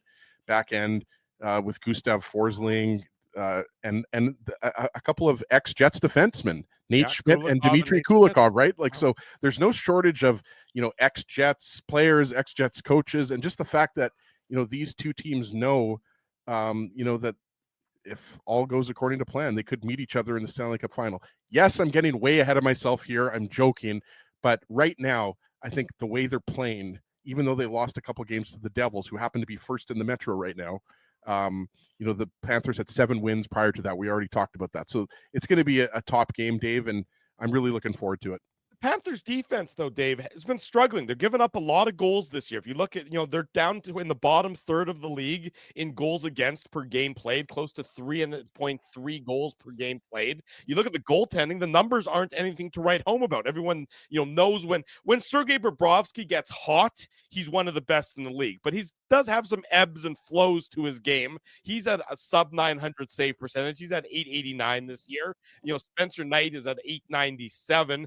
Goals against average for Bobrovsky over 3. So there are opportunities here. The Jets, a much more defensively inclined team, but of course are putting goals in the net at an incredible rate as well. There's opportunity here for the Winnipeg Jets, and I know that I said the Panthers. Well, I said, Drew, not going to be low scoring tonight.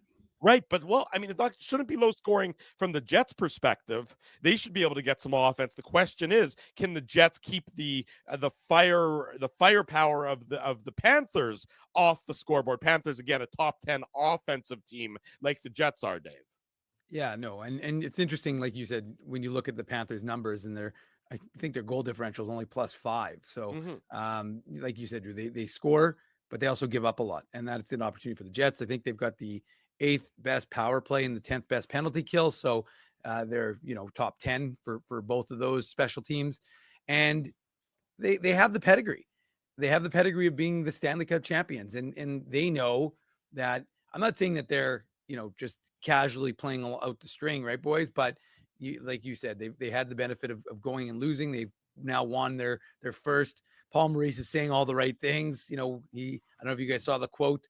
I think George Richards had it up saying, he goes, "When we're not playing the Jets, I'm cheering for Winnipeg." No surprise, the always smooth-tongued Paul Maurice is saying nice things about Peg City. Have we ever seen? Sorry, Dave, to jump in here, but have we ever seen a coach praise his ex team as much as we've seen Paul Maurice? I honestly don't think we ever have. No, when does a coach ever talk about their ex team? Typically, I get the, maybe once when the cup final was happening and the emotion came pouring out of him, it still seemed a little calculated to me. But I'm a cynic by nature.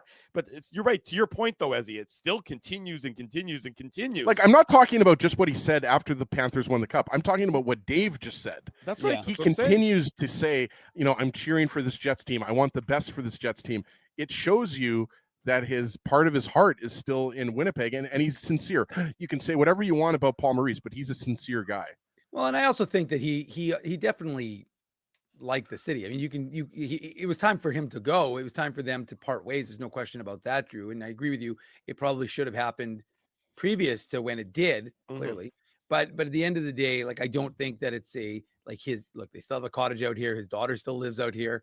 His son got his start on illegalcurve.com, but also in hockey here in Manitoba.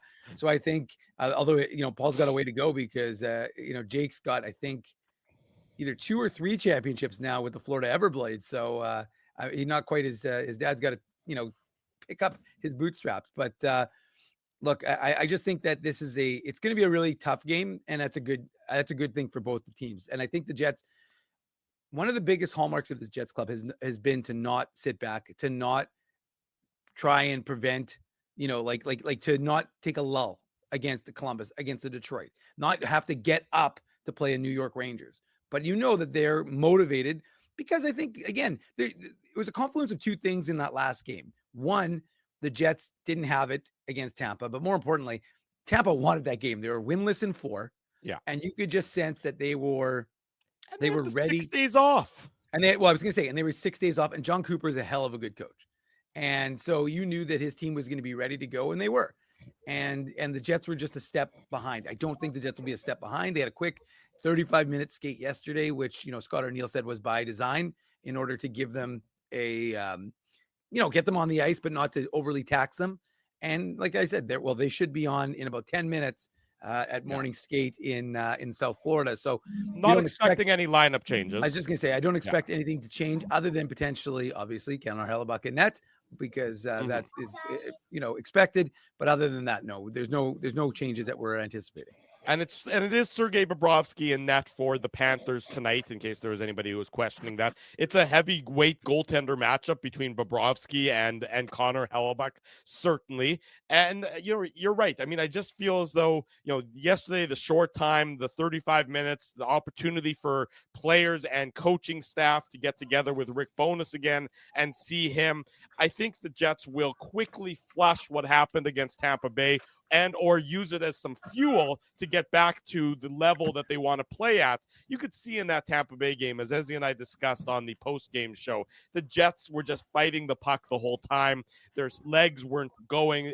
They looked like a tired team. And I know it's only 2 days ago, but it's amazing just how I think you get that tired game out of your system and you find a way to get some energy again for what is a bigger game against the Stanley Cup champions. And let's not forget, guys, that game against the Rangers, I mean, that was a pretty emotionally charged game. It wasn't the most physical game, maybe, but I think there was a little bit of an emotional letdown. And yeah, I think it's okay sometimes to say, a team was looked clearly more tired than their opposition. NHL teams, or hockey teams in general for that matter, never want to admit it, right? Like they're never going to say that because it's not like it was a back-to-back.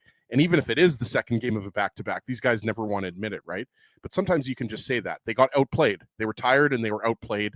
And yes, they have to absolutely bounce back. And it's going to be a tough test. Obviously, the Jets can win this game, but Florida is coming off of, let's be honest, some embarrassing losses to the New Jersey Devils.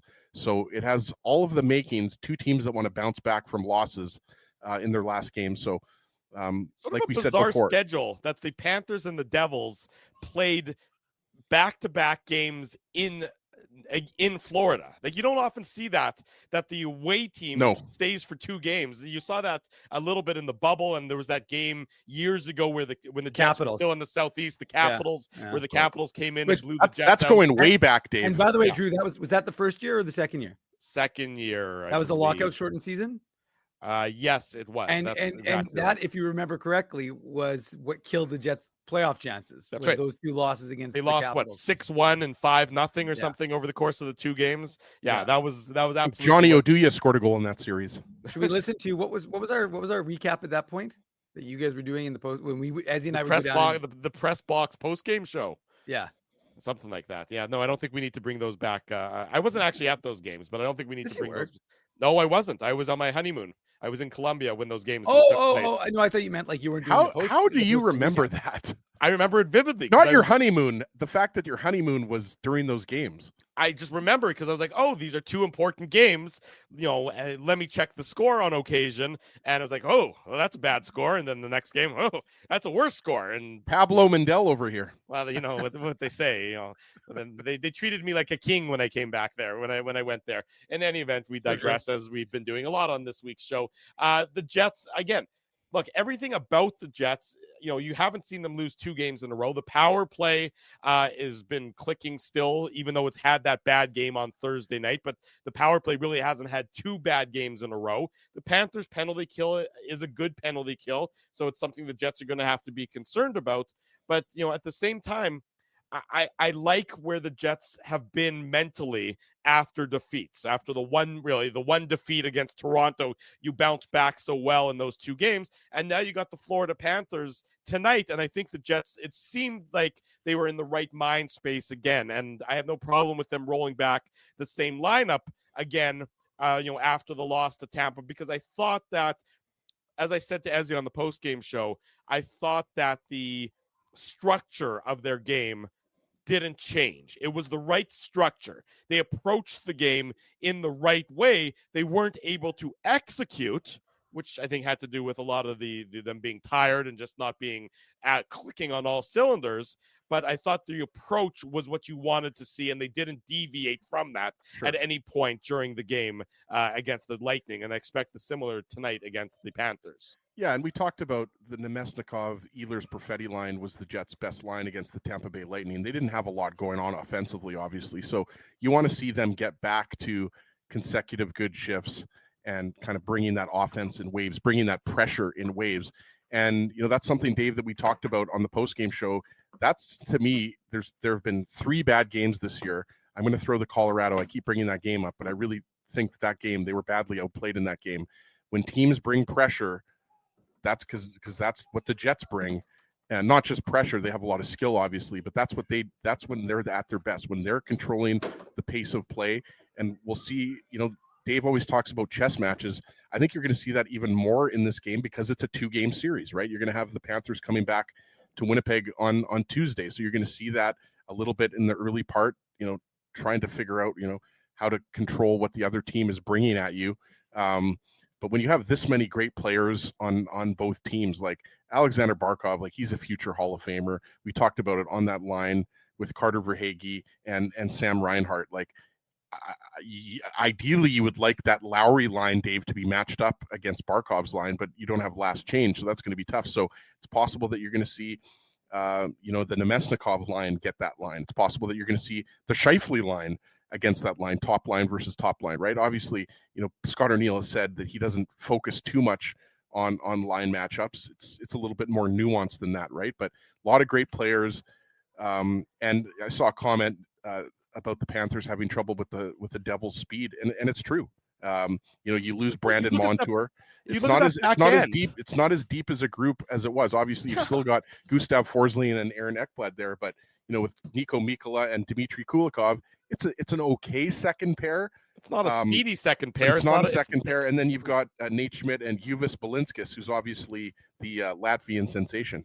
Yes. Plus, he makes me want to get some cheese blintzes for breakfast afterwards, which is always very important. But you're right. There's an opportunity to expose that back end of the Florida Panthers if the Jets do play with speed. And I think that's going to be key for them, getting that speed game back together, because they didn't have it against Tampa Bay as much. You could see that they were struggling to generate that speed through the neutral zone. Tampa Bay did a very good job at preventing the Jets from getting sort of downhill, when it's just how the Jets want to play when it comes to their speed. So that's going to be an opportunity, something you're looking for tonight, because we know the Panthers, they are a physical team up front. That their forward group is not afraid to go in there and mix it up physically. But the Jets want to counter that with their speed, especially against a back end that might not be as fleet of foot as some of the recent teams that the Jets have played, Dave. Look, this is one of the biggest elements of this Winnipeg Jets team. That one of their hallmarks is that they have to play the game with speed. They can't slow it down. We see what happens when they get to that tendency. We saw it on the power play.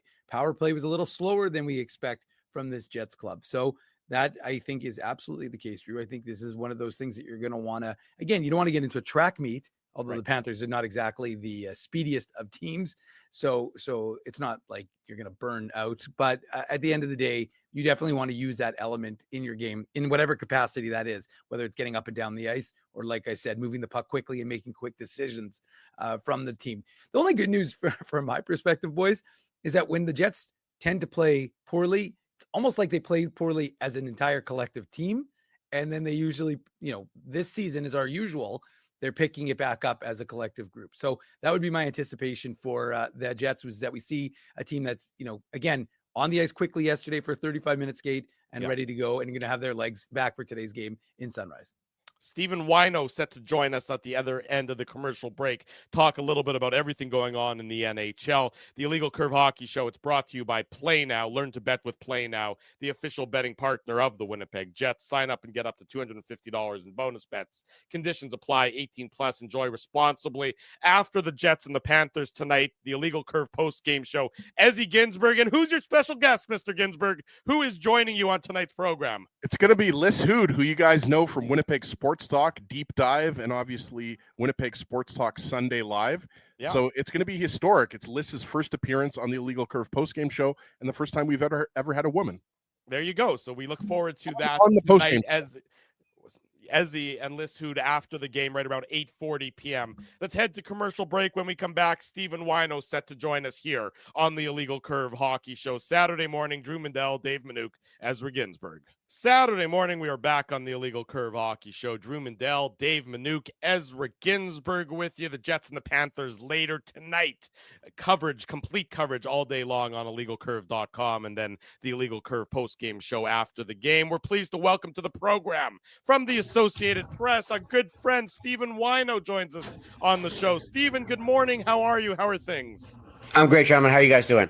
We are doing fine and dandy, as you might imagine, Stephen, given the hot start for the Winnipeg Jets. People here are electric about it, and then you factor in the Bombers being in the Grey Cup tomorrow. You, of course, know the Grey Cup well, having spent time with the Canadian press up here, so you can imagine that the vibes in Winnipeg are high right now.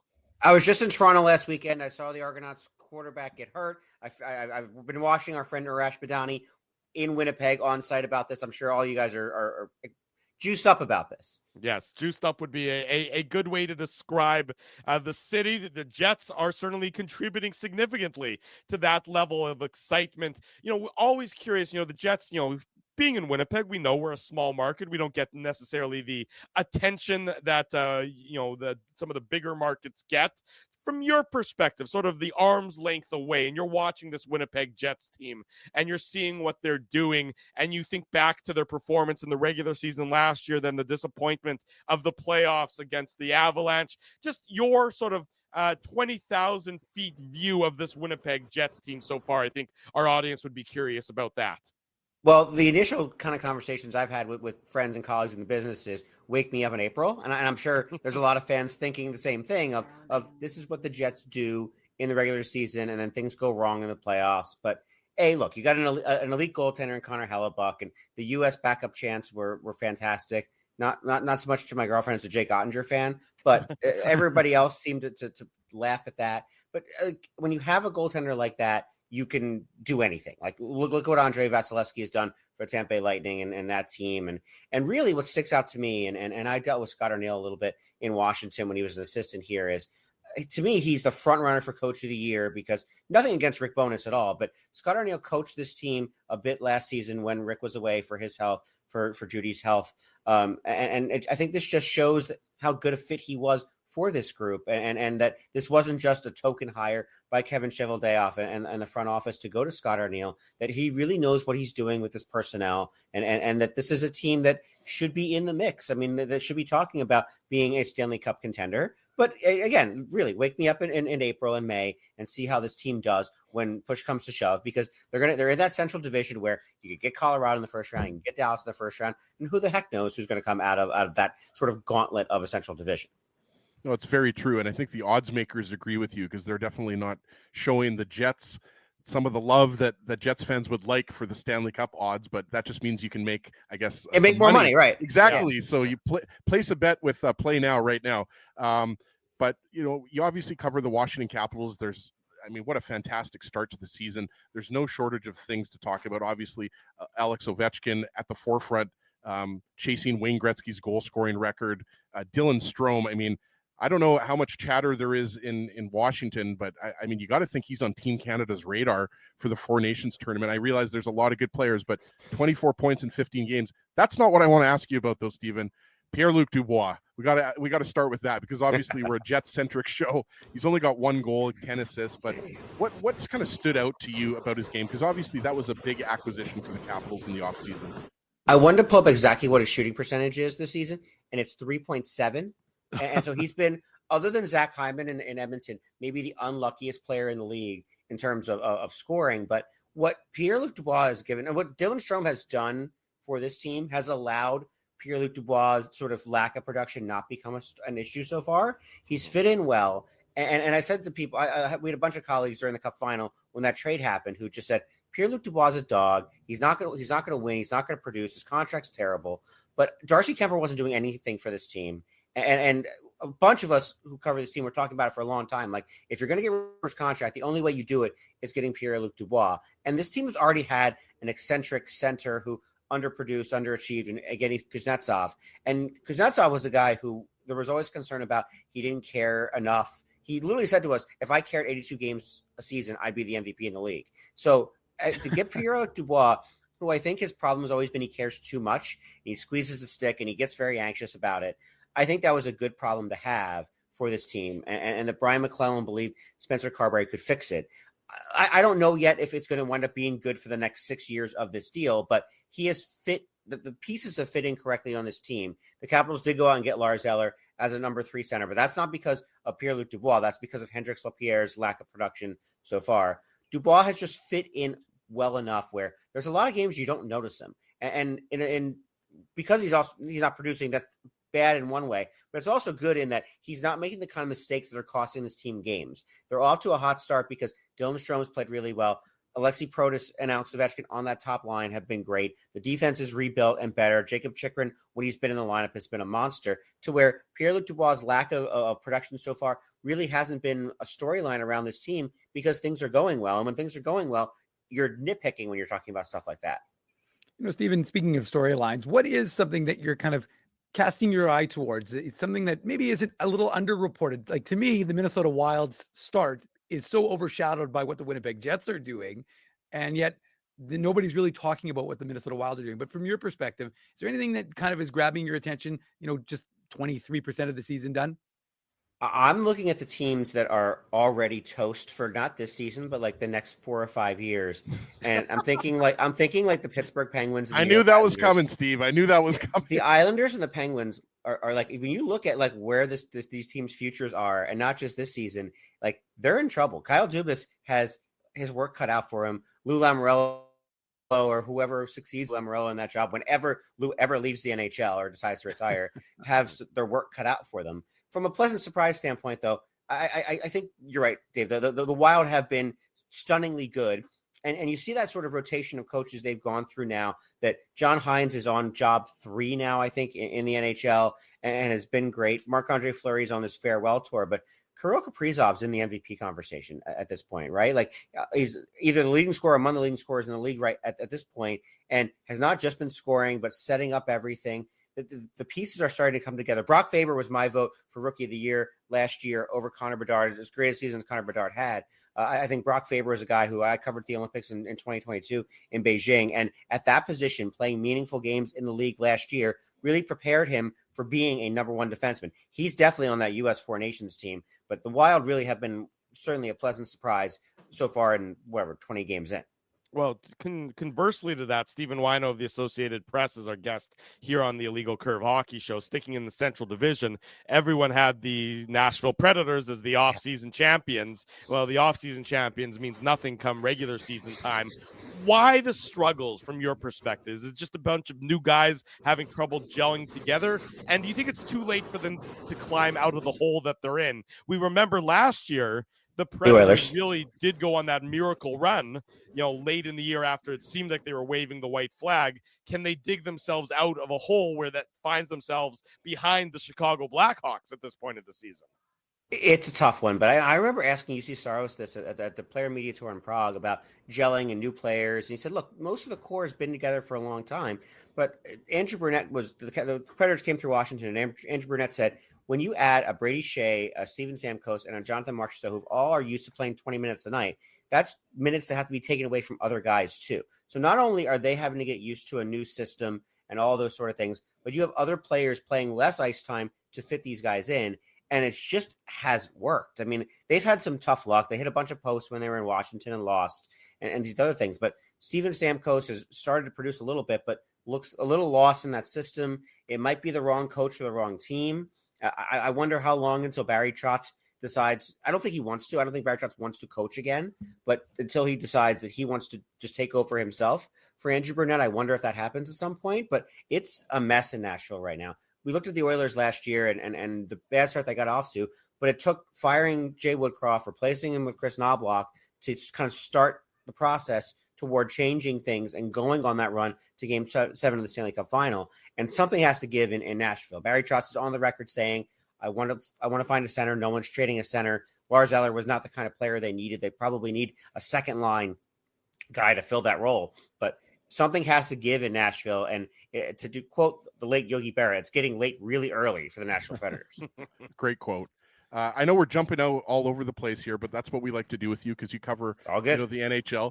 But I wanted to ask you about specifically one player, Marty Necas, because I picked the Carolina Hurricanes to win the Stanley Cup this year. So obviously that has nothing to do with the question, but I might be a little bit biased. That's what I'm trying to say here.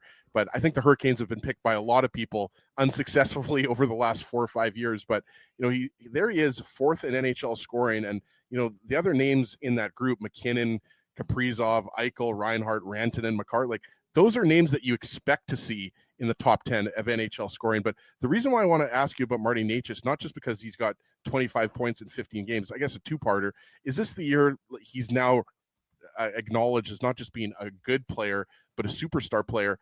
And also, are the Jets regretting not maybe jumping on him? Because he was a guy that a lot of people had kind of circled as a guy that, well, not just the Jets, but he was rumored, as you remember, as a guy that could be moved in the offseason.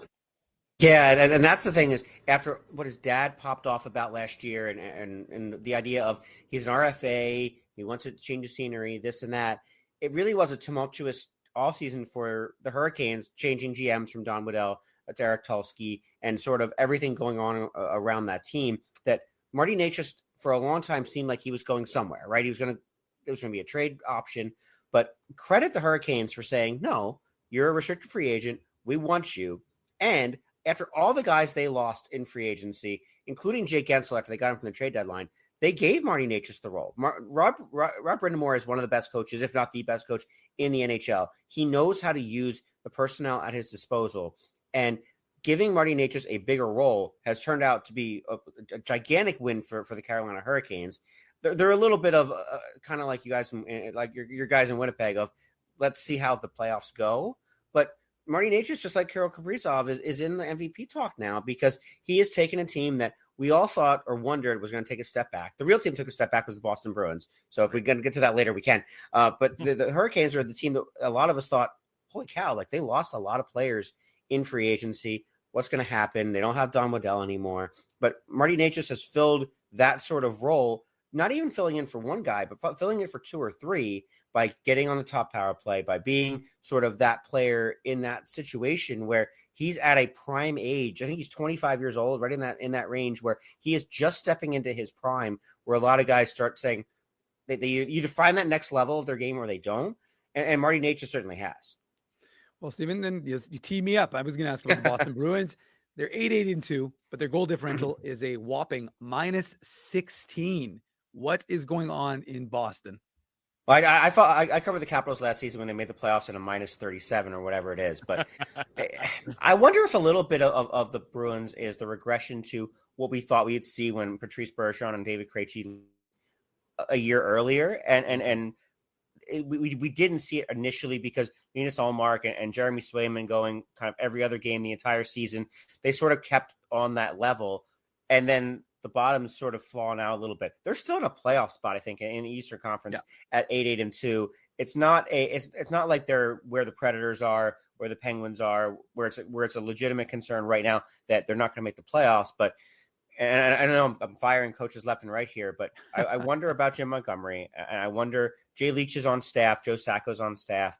If Cam Neely and Don Sweeney at some point have an itchy trigger finger, because not just for the start, but Jim Montgomery made some mistakes in the playoffs with his goaltenders. When they broke the record season 2 years ago in losing to Florida and probably sticking with Linus Ullmark a game too long, playing Hampus Lindholm through a broken foot for the last month of the season. And even last year with the Swayman Ullmark back and forth and sort of sticking to that rotation. I think there have been some mistakes Jim Montgomery's made. Not that he's a bad coach, but you can point to reasons why you would make a change there because the trade market's not hot right now. The Capitals just got Lars Eller from Pittsburgh, but it's not like you're having a hot market to go get someone. They just lost him as Lindholm's injury again, and that's maybe an excuse you can point to later. But the Bruins and the organization, the fan base, this is not a rebuilding stage for this team right now, and there's not a whole lot of time to waste. So I wonder if Jim Montgomery's seat is getting warmer and warmer, especially after that blowout loss to Dallas the other day. Yeah, they looked listless at best in that loss to Dallas the other day. You mentioned earlier, Steven, the Pittsburgh Penguins. And, look, there's no easy solutions there. But if you're a Sidney Crosby or you're a Evgeny Malkin, you're Chris Letang, and you're looking around and you're seeing where you are as a team and as a franchise, what do you think is going through their minds? Is there at this stage of their career where they've done everything and anything that they can do at the NHL level to lift this team, and it doesn't seem to be enough carrying them on their 3 shoulders anymore, or 6 shoulders, as the case may be? Sure. I wonder when the point comes where they just sort of enjoy the farewell tour of this, of like, look, Steven Stamkos didn't get that in Tampa because Julien BriseBois is a little cold-hearted or whatever you want to call it, cutthroat about it. But that's why he's maybe the best GM in hockey. That's like, look, I'm not going to pay these guys. And Kyle Dubas, with a directive from Fenway Sports Group and the ownership, is like, we want to keep these guys in Penguins uniforms for the rest of their careers. And you get the Erik Karlsson trade and you try to keep winning. And this is not a good team. And this is probably won't be a good team for a long time. But I wonder at one point, if you're those 3 guys, you go into a little bit of the Capitals had this, but they're winning. The OV chase of Wayne Gretzky and all that. But the fact that, look, they're going to be together for another few years, enjoy it. I mean, just enjoy playing together for a bit of time. I don't think I wondered after the trade of Jake Guentzel last year a little bit, watching Sidney Crosby's face and all that, if there was ever a chance he would want to get traded, play with Nathan MacKinnon in Colorado, for example. But once he signs that extension, he takes a team-friendly deal that I think he just wants to play in Pittsburgh. I think you just want, for the last few years of this, sort of soak up enjoying this. And Kyle Dubas has to do the really challenging thing of sort of rebuilding on the fly around these guys, which we saw Doug Wilson try this in San Jose a few years ago. We've seen Brian McClellan successfully do this in Washington. And then it's going to be hard, especially with the goaltending situation, the contracts there, to do that. But that's a tough job, maybe the toughest job in the league right now that Kyle Dubas has. And for for Evgeny Malkin, for Sidney Crosby, for Chris Letang in particular, like all their numbers are going to be in the rafters. They've got 3 Stanley Cup rings each. I think a little bit like what Marc-Andre Fleury's doing now, to enjoy playing together and hope for the best. You hope you maybe get a run to get in one more time, but I can't see this team ever contending for a championship while these guys are still in uniform. I know there's some people that aren't as excited for the Four Nations tournament. I'm not one of them. I mean, I want to see best pro-on-pro hockey for the first time since 2016. So I'm excited for it. I imagine you are as well. We are, but there's some people that are downplaying a little bit. But I wanted to ask you what the buzz is like in the U.S., because obviously we're here in Winnipeg on the prairies, and there's a lot of buzz for Mark Scheifele and Josh Morrissey to make the team. I think there's a good chance both of those guys will. But I think Hellebuyck might make it too. Well, no, I was going to say the thing that a lot of the talk here in Canada is, contrary to, back in 2010, 2014 Olympics when we had Carey Price, now everybody's looking at that American goaltending with Connor Hellebuyck, Jake Ottinger, Jeremy Swayman, Thatcher Demko. There's going to be an extremely good goalie that doesn't make USA. And then we're looking at Canada and we see, Jordan Binnington, Aiden Hill, Stuart Skinner, right? Like, so, but what's the buzz like? Because obviously there's going to be some good players on the U.S. as well, not just goaltenders with Austin Matthews and Eichel and the Kachucks, Quinn Hughes, the list goes on. But they're almost the favorite going into this tournament. That's what I was going to say as an addendum to Ezzy's question. It seems like they should be the favorite. Is the U.S. sort of embracing that pressure? Do you guys want to borrow a goaltender? Do you need a goalie up there? A couple if you can. Yeah. You want Charlie Lindgren? I mean, there's probably 3 U.S. goalies who are better. Logan Thompson actually might be Canada's starter in that tournament, though. Given the start he's off to, Aiden Hill's in that mix too. But in hockey circles, I think a lot of people are excited about this because we haven't had best on best in so long. And it's been 8 years since that 2016 World Cup of Hockey. And there was that Team North America, which was fun at the time. But also, I think a lot of the guys on that team wish they played for their own country. I think between Austin Matthews and Jack Eichel and Connor McDavid, Nathan McKinnon, Kel McCarr, like stars of the league, never got to play in their national uniform. But yeah, I mean, I got John Carlson in my backyard in Washington now. Of like, is he on the team? Is he a 7th defenseman, maybe as sort of a leader? But you look at the U.S. defensemen, you go Adam Fox, Charlie McAvoy, Brock Faber, like go down to Zach Werenski, go down the list, and you're like, this is a good team. And they're stacked at center for the first time in a long time. Jack Eichel, if Austin Matthews is healthy, this is a team that I don't know if favorite. It is a fake bait-up tournament in a lot of ways because it's not every country. But it's a really good, and Gary Bettman has said this correctly, that it's an appetizer for what the Olympics should be in Milan. And I think USA Hockey, Hockey Canada, Sweden and Finland are all using this as sort of an audition tournament for what the Milan Olympics will look like. I hope I'm lucky enough to be in Milan. I'll be in Montreal covering the first half of this tournament for the AP. That I want to see these players play together. I want to see Austin Matthews and Jack Eichel and these guys on the same ice together, Adam Fox. I want to see a McKinnon, McDavid, and whoever line or whatever it winds up being, Crosby, all these guys play together. I think there's an excitement just about seeing those teams play, how that looks. But if I'm picking right now, I think Sweden wins the tournament. I'm going to say that right now. I'll say right now, I think Sweden, Jacob Markstrom potentially in goal. The defense, you go 28 deep on Swedish defensemen right now, and someone like Rasmus Sandin for the Capitals is playing really well and has no chance of making this team. So I'm going to go out on a limb and say Sweden wins the tournament. But at this point, everyone's playing for Milan and seeing what's going to look like in February of 2026. Stephen Wino covers the NHL for the Associated Press, covers the Washington Capitals, of course, as well. And a Trey Kroner enthusiast. Yes, and a Trey Kroner enthusiast, as the case may be. Great best jersey. Oh, yes. That's yes, true. I would agree with that. Jersey. The jerseys are great, yeah. Thank you for joining us this morning. Always great to catch up with you. We'll have to do it again real soon. Thanks, guys. Talk to you soon. Take care, Stephen. There he goes. Stephen Wino joining us this morning on the Illegal Curve Hockey Show. We will get to a Manuk Moose minute because the Moose were in action last night. So, Dave, don't worry. You'll get to that. Just want to mention to everyone that in addition to, of course, our prominent presence on Twitter, which is not going to change. We're still going to be active there, but we're also on Blue Sky. If you have migrated over there, check us out on Blue Sky. It's a little bit of a point of contention among Illegal Curve, though. On Blue Sky, I am, of course, at IC Drew. Dave, you are at IC Dave on Blue Sky. But Ginsburg is too good to put the IC before his name when it comes to his Blue Sky handle. Yeah, so I'm too good, even though my Twitter handle for the last 14 years has been ICSEG on Twitter. So that doesn't make any sense. But I just I don't know, I put my name in there. It's not. Ooh, bad form. Dave, what do you think about Ezzy's performance? He's at, what are you, at Ezzy Ginsburg on Blue Sky, something like that? Well, I think that's my name. I think he's trying to leave us, Dave. I think he thinks he's too big for his own britches. His head has expanded beyond the Illegal Curve universe. That's me. His ego has run amok. All of a sudden, he's spilling coffee left, right, and center. Doesn't care about the ramifications. Ezzy, too big for Illegal Curve. I'll change my name. There you go. You just won, Drew. You got Ezzy. You broke Ezzy down. He's going to change it to ICSEG. There you go. I think it was just, I needed to bring that forward because I noticed it because it harkens back to forever ago. And if I think we still have these emails, but Remus, God bless him, threw a bit of a hissy fit. Oh yeah, I remember that. To be when Remus was a part of Illegal Curve.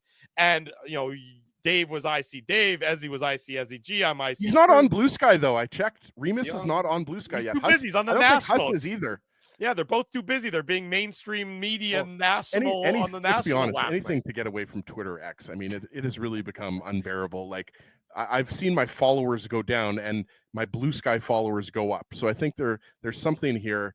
Blue Sky's taken off, which is good because let's be honest, Twitter is a little bit of a wasteland now. Well, speaking of something going up. Put on your antlers. It's time for the Minute Moose Minute on the Illegal Curve Hockey Show. You see what I did? Because Dave came up on the screen in the Minute Moose Minute. Best bumper in sports media. It's something, all right. Well, the Moose were looking to build off the success of a school day game in Milwaukee on Wednesday, which they defeated the tied for first place, Central Division Milwaukee Admirals. And they had a good game. Special teams were firing. They were perfect on the penalty kill. I think they went 5 for 5. They went 2 for 4 on their power play. So they were looking to bring that into Rockford yesterday. Thomas Milic was very good, keeping his team in the game first 40 minutes. I think he made 19 saves on 20 shots. The only time they scored was a 5-on-3 power play early in the game. Chicago's first rounder, Frank Nazar, as he was a guy that was on the Jets fans' radar for a long time. He scored kind of a fluky goal, bounced it in off Elias Salamontson's skate. Elias Salamontson, by the way, has been involved in every power play goal the Moose have scored this season. He's got, I think, 1 or 2 power play goals, and he's got about 4 or 5 assists. So every time the Moose have scored on the power play, Elias Salamontson, the Jets' second rounder, he has been in on it, and he's looking more and more comfortable each and every single game he's playing in North America. Of course, his first one here since moving over from Sweden. So Moose were in action. Tyson Empey, he gets 2 goals to get in the game to give the Moose a 2-1 lead into the third, but the Moose weren't able to sustain it, so they gave up a tying goal. And then about 4 minutes later, they gave up the game-winning goal. Tried to press. The big dogs were sleepy, a little dopey. Brad Lambert coming back into the lineup. He was dealing with an illness, which kept him out of the previous game. Thomas Milic, like I said, got the started net. Kaapo Kähkönen, who was recently reclaimed by the Jets, and of course assigned to the Moose. He was backing up Dom DiVincentis. We don't know. I mean, that's been a subject of conversation. Joe from Winnipeg has been watching Norfolk. He's saying that the goalie rotation there in the ECHL is real good. So we don't know what's going to happen quite yet with Dom DiVincentis, but we would anticipate that they're not going to keep 3 goalies with the Moose. So they're going Why did Colorado waive Kähkönen? That's what I want to know. Like, obviously it's great for the Jets organization. They get some veteran depth, but I mean, Georgiev has been hot and cold. Justus Annunen has been hot and cold. Georgiev had a good game. I watched Colorado LA the other night. He was really solid, but I was surprised by that. Like, again, it's a benefit for the Jets. Like, this is a good thing. I'm not trying to diminish that. I was just surprised, Dave, that they waived him. Yeah, and I mean, it's just Colorado just doesn't have it right now in terms of goaltending, and they're trying to find it. Maybe they're trying to light a fire, and I think Trent Milner got his first start yesterday for Manitoba. Yep. Yeah, exactly. And for the Avs yesterday, I think they lost, but he got his first. I think it was his first NHL start. And look, at the end of the day, you've got it's good for the Jets. It's good for the organization because it gives you an experience. DiVincentis and Milic are 20 and 21. So you need to have some insulation between if you need to make a recall up to the NHL. You didn't want it to be on those guys. So the Moose end up losing 3-2, and they are back in action today against the Chicago Wolves. And I'm going to rip through quickly some prospect talk from Friday night. Jacob Julian, he's kind of heating up. He had his first 2-goal game of the season. Colby Barlow had a really slow start in Oshawa after getting traded. He scored a power play goal. That was his 5th goal in his last 7 games. So he's starting to get going.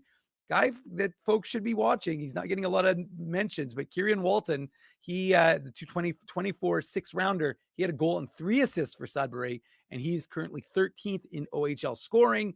And then, of course, his best friend, Kevin He, who plays for Sudbury, the 2024 4th-rounder, he scored a goal for Niagara. He's got 17 goals on the season. That's the 2nd most in the OHL. And he has, I think he's 7th right now, boys, in OHL scoring. Nothing was doing in the WHL. And even though he's not a Jets prospect, Mad Max Nemesnikov, younger brother of Vlad Nemesnikov, had his 2nd straight 4-point game. He was going up against Kevin He. Does he plays like for that Guelph, nickname?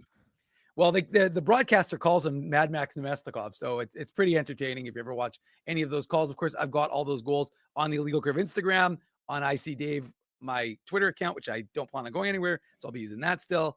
We're on Threads, by the way. Don't forget Threads, Illegal Curve. No big deal. We're the #1 place for that's Jets the news thing. on Like, Threads. why do I have to use Threads too? Like, You don't have to do anything you don't want to do. Dave does it all. well, Yeah. no. You just have to sign up as ICSEG. Otherwise, I'm going to give you the gear. I'm just saying that, like, with Facebook and Twitter, X, and Instagram and TikTok, like, I'm just saying, like, Threads was going to be like the alternative to Twitter. That's why everybody was going to go there. All I'm saying is, like, can we just kind of get rid of Threads?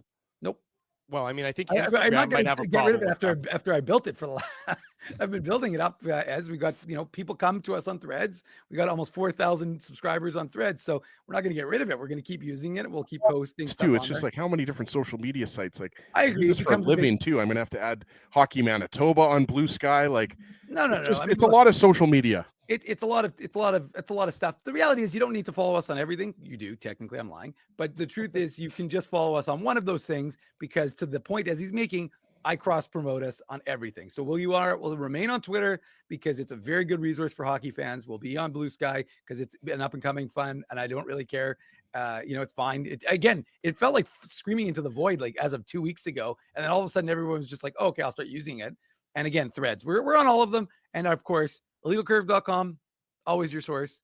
Our Instagram always has all of our stuff on it. So, and don't forget about Pinterest. Well, more importantly, and Ezzy's Pinterest board is a potpourri of fantastic. And Dave is bringing back the IC Vine account. Yeah. And Ezzy's got our Mastodon going. But anyways, all I was going to say is that if you want, we have a link tree. It's a link in our Twitter bio, and that gives you a link to all of our various social medias.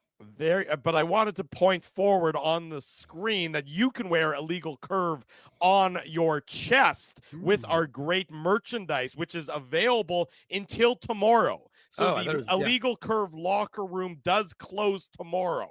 So if you haven't yet had the opportunity to purchase your Illegal Curve gear, t-shirts, hoodies, long sleeves, zip-ups, whatever you might be wanting to wear, it's all available on the Illegal Curve locker room. You can find the Illegal Curve locker room on our website, illegalcurve.com. Just click on merch. You can also follow it and find it on that ticker at the bottom of the screen. Get something for your head in case your head gets cold like mine does. Get something for your arms. Get something for your short sleeve, long sleeve, for the Illegal Curve lover in your family. And those of you in your family who will just be confused as to why you've bought them some Illegal Curve gear. We welcome everybody on this program. Get your Illegal Curve gear before the locker room closes. It closes tomorrow, the 17th. So get it today. If you haven't yet had the chance to do it, buy now. Time is running out. Money back guarantee. Not a guarantee. Get your Illegal Curve merchandise immediately so you don't miss out, and you will continue to be the cool kid in school by wearing Illegal Curve on your chest every day of the week. There you go. How's Right. that for an infomercial? It was good. I just wanted, because I had some questions in the chat. I forgot to get to them. Chaz Lucius. So he is part of this whole idea of load management and ice time management. I asked Mark Morrison before they left on the 5-game road trip, which again ends tonight in Chicago, if he was going to be going. He said he wasn't certain. They weren't sure about him. So I'll find out when the Moose are back in town next week, what his status is. Danny Zhilkin, he has a knee injury, and Mark Morrison told me that it was going to be about 3 or 4 weeks. I've got that, of course, under the Manitoba Moose section on illegalcurve.com. Put on your antlers. It's time for the Minuk Moose Minute on the Illegal Curve Hockey Show. That one was fun. See it again. All right. Well, Well, that anyway, one was funny. So that gives you just an update in terms of those two guys and what their status is. And someone asked me about Ville, and I'll just quickly say Ville Heinola is practicing in a regular uniform. Yeah. But of course, once he comes off LTIR, he is going to have to, or he Just might not, IR. it's just IR. But once he comes off, the Jets are going to have to make a waiver move to put someone on waivers when he is ready. Because right now they'll be at 24 with Ville. There you go. That's it for us this Saturday morning here on the Illegal Curve Hockey Show. Pardon me. It was an optional skate for the Winnipeg Jets. That's why we didn't touch. Hold on. Did we just release the Icy Hockey Shoe? No, that's the Icy Hockey Show. That's me just misspeaking. The Jets had an optional this morning in Florida. They'll do battle with the Panthers later tonight. The Illegal Curve post-game show right around 8:45 p.m. Will there be technical difficulties with SZ Ginsburg in charge? Oh, you better believe there will be technical difficulties. But the fun of it will be watching him work through those difficulties nonetheless. So be sure to join us later on tonight for that. IllegalCurve.com is, of course, the website. It'll be updated all day long with all your latest Winnipeg Jets and Manitoba Moose news. If you haven't already done so, be sure to smash the like button, subscribe to the podcast, subscribe to the YouTube channel. Be sure to tell your friends and family the best place to be after each and every Winnipeg Jets game is the Illegal Curve YouTube channel. Thanks to Scotty Billick. Thanks to Stephen Wino. Thanks to all of you for joining us. Reminder, Tuesday afternoon, we're at City Place. The Illegal Curve pregame show at 12 noon prior to the Jets and the Panthers. Next Friday, the Illegal Curve watch party and live on location broadcast at Boston Pizza on Taylor Avenue for the Jets and the Penguins. We look forward to seeing you at all of those different shows. Fish Thanks bowls, for yummy. joining us. For Dave Minuk, for Ezra Ginsburg, I'm your host, Drew Mandel. If it's Saturday, it's the Illegal Curve Hockey Show. Go Big Blue. Bring home the And Grey no Cup predictions tomorrow. Bombers are going to win. There's my prediction. If you Good prediction. I'll if go you with that say too. otherwise, we don't want to hear it. That's it. Well, Thanks. the Bombers are everyone, for winning. joining They're not us. losing 3 Grey Cups in a row. Come on. There you Grey go. Cups. Thanks for listening to this broadcast from Illegal Curve Hockey. For more great Illegal Curve content, subscribe to the Illegal Curve YouTube channel, follow at Illegal Curve on Twitter, Facebook, and Instagram, and visit your online home for hockey in Winnipeg, illegalcurve.com.